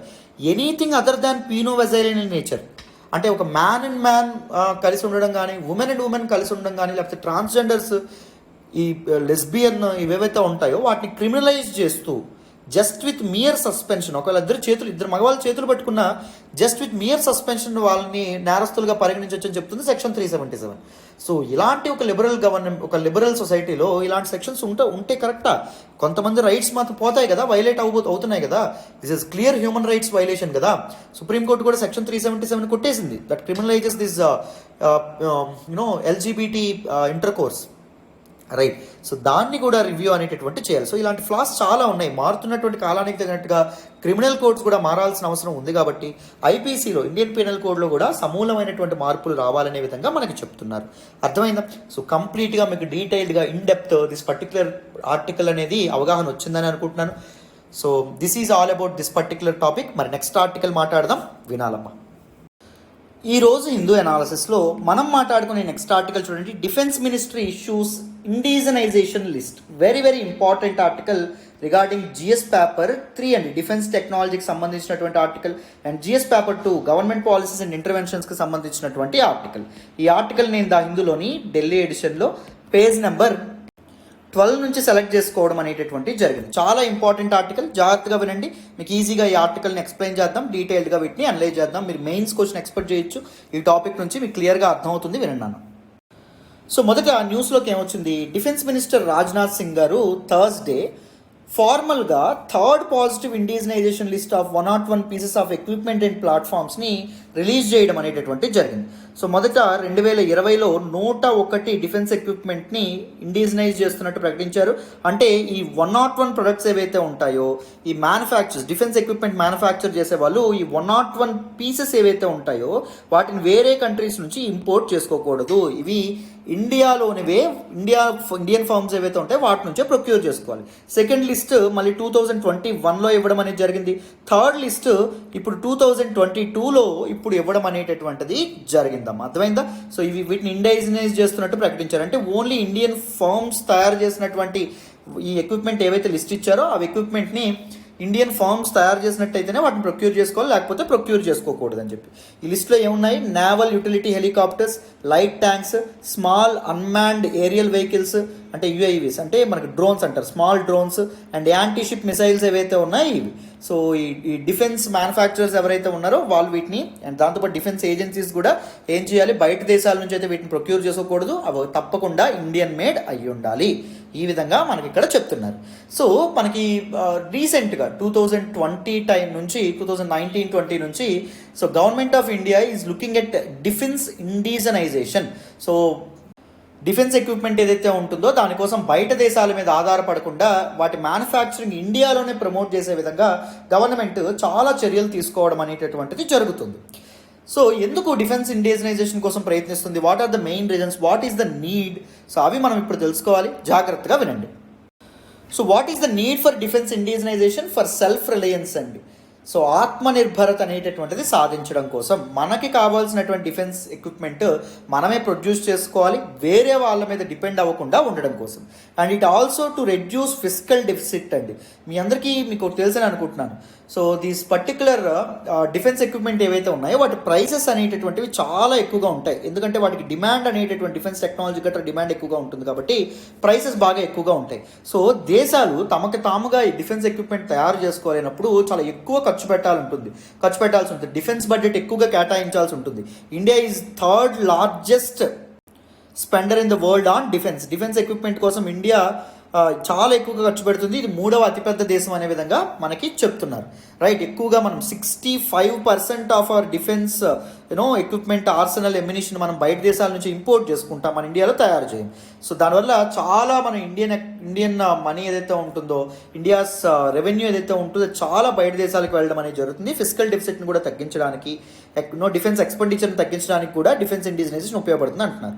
And this defence indigenisation is also critical for national security అండి. జాతీయ భద్రతకు కూడా ఇది ఉపయోగపడడం అనేటటువంటి జరుగుతుంది. ఫర్ కీ ప్రొడక్ట్స్ కోసం బయట దేశాల మీద మనం డిపెండ్ అయితే ఒకవేళ మనకు అప్పుడు ఏం చేస్తుంది? The degree of strategic economy అనేటటువంటి తగ్గుతుంది. మనం ఇప్పుడు సపోజ్ చూడండి, ఇప్పుడు రష్యా నుంచి మనం ఎక్కువగా డిఫెన్స్ ఎక్విప్మెంట్ అనేటటువంటిది మనం ఇంపోర్ట్ చేసుకుంటున్నాం కదా. సో ఇప్పుడు ఒకవేళ మనకి రష్యాకి వ్యతిరేకంగా మనం రష్యాకు ఉక్రెయిన్గా వెళ్దామన్నా రష్యా మీద we're over dependent for defence products, అవునా కదా. సో దానివల్ల ఏం జరుగుతుంది? మన స్ట్రాటజిక్ అటానమీ ఏదైతే ఉంటుందో, మన ఫారెన్ పాలసీ అటానమీ ఏదైతే ఉంటుందో అది డైల్యూట్ అవుతుంది. మనకు నచ్చింది మనం చేయలేకపోతున్నాం, అవునా కదా. సో ఇప్పుడు ఒకవేళ మనం అమెరికా వైపు వెళ్తే రష్యా మనకి ఎక్కడ డిఫెన్స్ సప్లైస్ ఆపేస్తుందేమో, లేకపోతే టెక్నాలజీ ట్రాన్స్ఫర్ ఆపేస్తుందేమో. టెక్నాలజీ ట్రాన్స్ఫర్ ఒకసారి ఆపేస్తే చైనా మన మీద ఒకసారి అటాక్ చేస్తుంది అనుకోండి, మన జాతీయ భద్రతకి ముప్పా కదా, జాతీయ భద్రతకి ముప్పు. సో అది కూడా one of the main reasons అని చెప్పి మనం చెప్తారు. అందుకే డిఫెన్స్ ఇండిజినైజేషన్ అనేటటువంటిది ఉండాలని చెప్తున్నారు. Employment generation. So defence indigenisation వల్ల మన ఇండియాలో ఉన్నటువంటి ఎంఎస్ఎంఈస్ ఏవైతే ఉన్నాయో, మైక్రో స్మాల్ మీడియం ఎంటర్ప్రైజెస్ ఏవైతే ఉన్నాయో, చిన్న సన్నకారు ఫ్యాక్టరీలు ఏవైతే ఉన్నాయో వాటిల్లో ఎంప్లాయ్మెంట్ అనేటటువంటి పెరుగుతుంది, వాటికి మార్కెట్ అనేటటువంటి సృష్టించగలం. సో అది కూడా ఒకటి మనకి చెప్పడం అనేటటువంటి జరుగుతుంది. Both direct and indirect employment ఏదైతే ఉంటుందో దానికి డిఫెన్స్ ఇండిజినైజేషన్ కారణం అవుతుంది. అండ్ దాంతోపాటు స్ట్రాటజిక్ క్యాపబిలిటీ స్ట్రాటజికల్గా కూడా we can showcase our selves as world global power. స్ట్రాటజికల్గా కూడా మనకి ఏం జరుగుతుంది? మనం సూపర్ పవర్గా కనిపించవచ్చు. మన డిఫెన్స్ ఐటమ్స్ని మనమే ఒక ప్రొడ్యూస్ చేస్తే దట్ విల్ ఎంకరేజ్ డెటరెన్స్, అవునా కదా. సో బయట దేశాలు, పాకిస్తాన్ లాంటి దేశాలు ఏవైతే ఉన్నాయో, చైనా లాంటి దేశాలు మన దగ్గర మన ప్రొడక్ట్స్ ఉన్నాయి అనుకోండి, మన మీద అటాక్ చేయడానికి వెనక్కి తగ్గుతారా లేదా? వెనక్కి తగ్గడం అనేటటువంటి జరుగుతుంది. ప్రపంచ వరల్డ్ కీ ప్లేయర్స్లో ఇండియా ఒక చోటు సంపాదించుకునేటటువంటి వెసులుబాటు కూడా ఇండియాకు ఉంటుంది. And leveraging nationalism and patriotism. So భారతీయుల్లో ఉన్నటువంటి నేషనలిజం, జాతీయవాదం అండ్ పేట్రియోటిజం, దేశభక్తి ఏదైతే ఉంటుందో వాటిని ఉపయోగించుకొని స్ట్రాంగ్ డిఫెన్స్ ఎక్విప్మెంట్ని కూడా మనం తయారు చేసుకోవచ్చు. మనకి స్కిల్ కొదవలేదు కదా. సో మనం ఎప్పుడైతే ఒక పుష్ అనేది ఇచ్చామో, మామూలుగా 9 గంటలు పనిచేయాల్సిన వాడు దేశం కోసం పనిచేయరా అంటే ఆ మోటివేషన్ 10 గంటలు కష్టపడతాడు. సో దేశం కోసం పనిచేయాలనేటటువంటి ప్రజల కోరిక ఏదైతే ఉంటుందో దాన్ని మనం పాజిటివ్గా లివరేజ్ చేసుకోవచ్చు, కంట్రీ పాజిటివ్గా లివరేజ్ చేసుకోవచ్చు అన్నమాట. అర్థమైందా? ఎక్స్ట్రాక్ట్ చేసుకోవచ్చు. సో ఆ విధమైనటువంటి ఆస్పెక్ట్ చెప్పడం అనేది జరిగింది. This is the need for defence indigenisation. వెరాజ్ మేజర్ ఛాలెంజెస్ ఏంటి, డిఫెన్స్ ఇండిజినైజేషన్లో పెద్ద సవాళ్ళు ఏంటి, పెను సవాళ్ళు ఏంటి భారతదేశం ఎదుర్కొంటుంది చూడండి. Lack of defence manufacturing base in India. ఇండియాలో డిఫెన్స్ మ్యానుఫ్యాక్చరింగ్ బేస్ అనేటటువంటి లేకపోవడం, ఎక్కువగా ఫార్మ్స్ అనేటటువంటివి కూడా లేకపోవడం. Second, poor private participation. Most of the defence manufacturing DRDO and DRDO అనుబంధ సంస్థలు ఏవైతే ఉన్నాయో, DRDO related these manufacturing units ఏవైతే ఉన్నాయో అవి మాత్రమే చేస్తున్నాయి తప్ప పెద్ద పెద్ద ప్రైవేట్ ఫార్మ్స్ ఏవైతే ఉంటాయో, ప్రైవేట్ కంపెనీస్ వీటిలో ఇన్వాల్వ్ అవ్వట్లేదు. అది కూడా ఒక point of concern. High input cost and lack of issued market. Input cost అనేటటువంటివి చాలా చాలా ఎక్కువ. అంటే డిఫెన్స్ ఎక్విప్మెంట్ ఒకటి తయారు చేయాలి అంటే ఇది సెన్సార్స్ ఇవన్నీ చాలా చాలా ఎక్కువ కాస్ట్ అవుతాయి. సో అంత క్యాపిటల్ అనేటటువంటిది ఇండియన్ కంపెనీస్ అనేటటువంటి బేర్ చేయగలవుగా లేదా అనేటటువంటిది ఒక doubt. And lack of assured market. ఒకవేళ వీళ్ళు ఒక లైట్ హెలికాప్టర్స్ కానీ లైటర్ ట్యాంక్స్ కానీ ఒకవేళ వీళ్ళు తయారు చేస్తే మార్కెట్ ఉంటుందా లేదా, కస్టమర్స్ ఉంటారా లేదా అనేది కూడా ఒక సందేహం. అందుకే ఎక్కువ మంది వీటిలో ఇన్వెస్ట్మెంట్స్ చేయట్లేదు. Poor technological transfer by foreign companies. Foreign companies technology ఏమైనా ట్రాన్స్ఫర్ చేస్తున్నాయా అంటే ఒక డిఫెన్స్ ప్రొడక్ట్, డిఫెన్స్ ఎక్విప్మెంట్ ఎలా తయారు చేస్తున్నాయని ఏమైనా చెప్తున్నాయి మన వాళ్ళకి, చెప్పడం అనేటటువంటిది జరగట్లేదు. ఆఫ్సెట్ ఆబ్లిగేషన్స్ కూడా ఏమవుతున్నాయి, అవి ఫుల్ఫిల్ చేయట్లేదు. రైట్.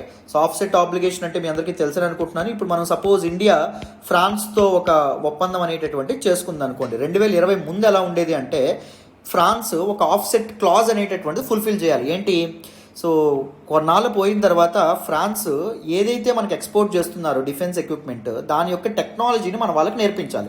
ఇక్కడ ఒక మ్యానుఫ్యాక్చరింగ్ ఎక్విప్మెంట్ ఏదైతే ఉంటుందో, మ్యానుఫ్యాక్చరింగ్ యూనిట్ ఏదైతే ఉంటుందో అది ఒకటి ఇక్కడ ఏర్పాటు చేసి మన వాళ్ళకి ట్రైన్ చేయాలి ఎలా తయారు చేస్తున్నారు అనేటటువంటి విషయాన్ని. కానీ చాలా కంట్రీస్ ఈ ఆఫ్సెట్ క్లాజ్ అనేటటువంటి అంటే ఫుల్ఫిల్ చేయాలి. అందుకే 2020లో తీసుకొచ్చినటువంటి డిఫెన్స్ ఎక్విజిషన్ పాలసీలో ఈ ఆఫ్సెట్ క్లాజ్ని కొట్టేశారు.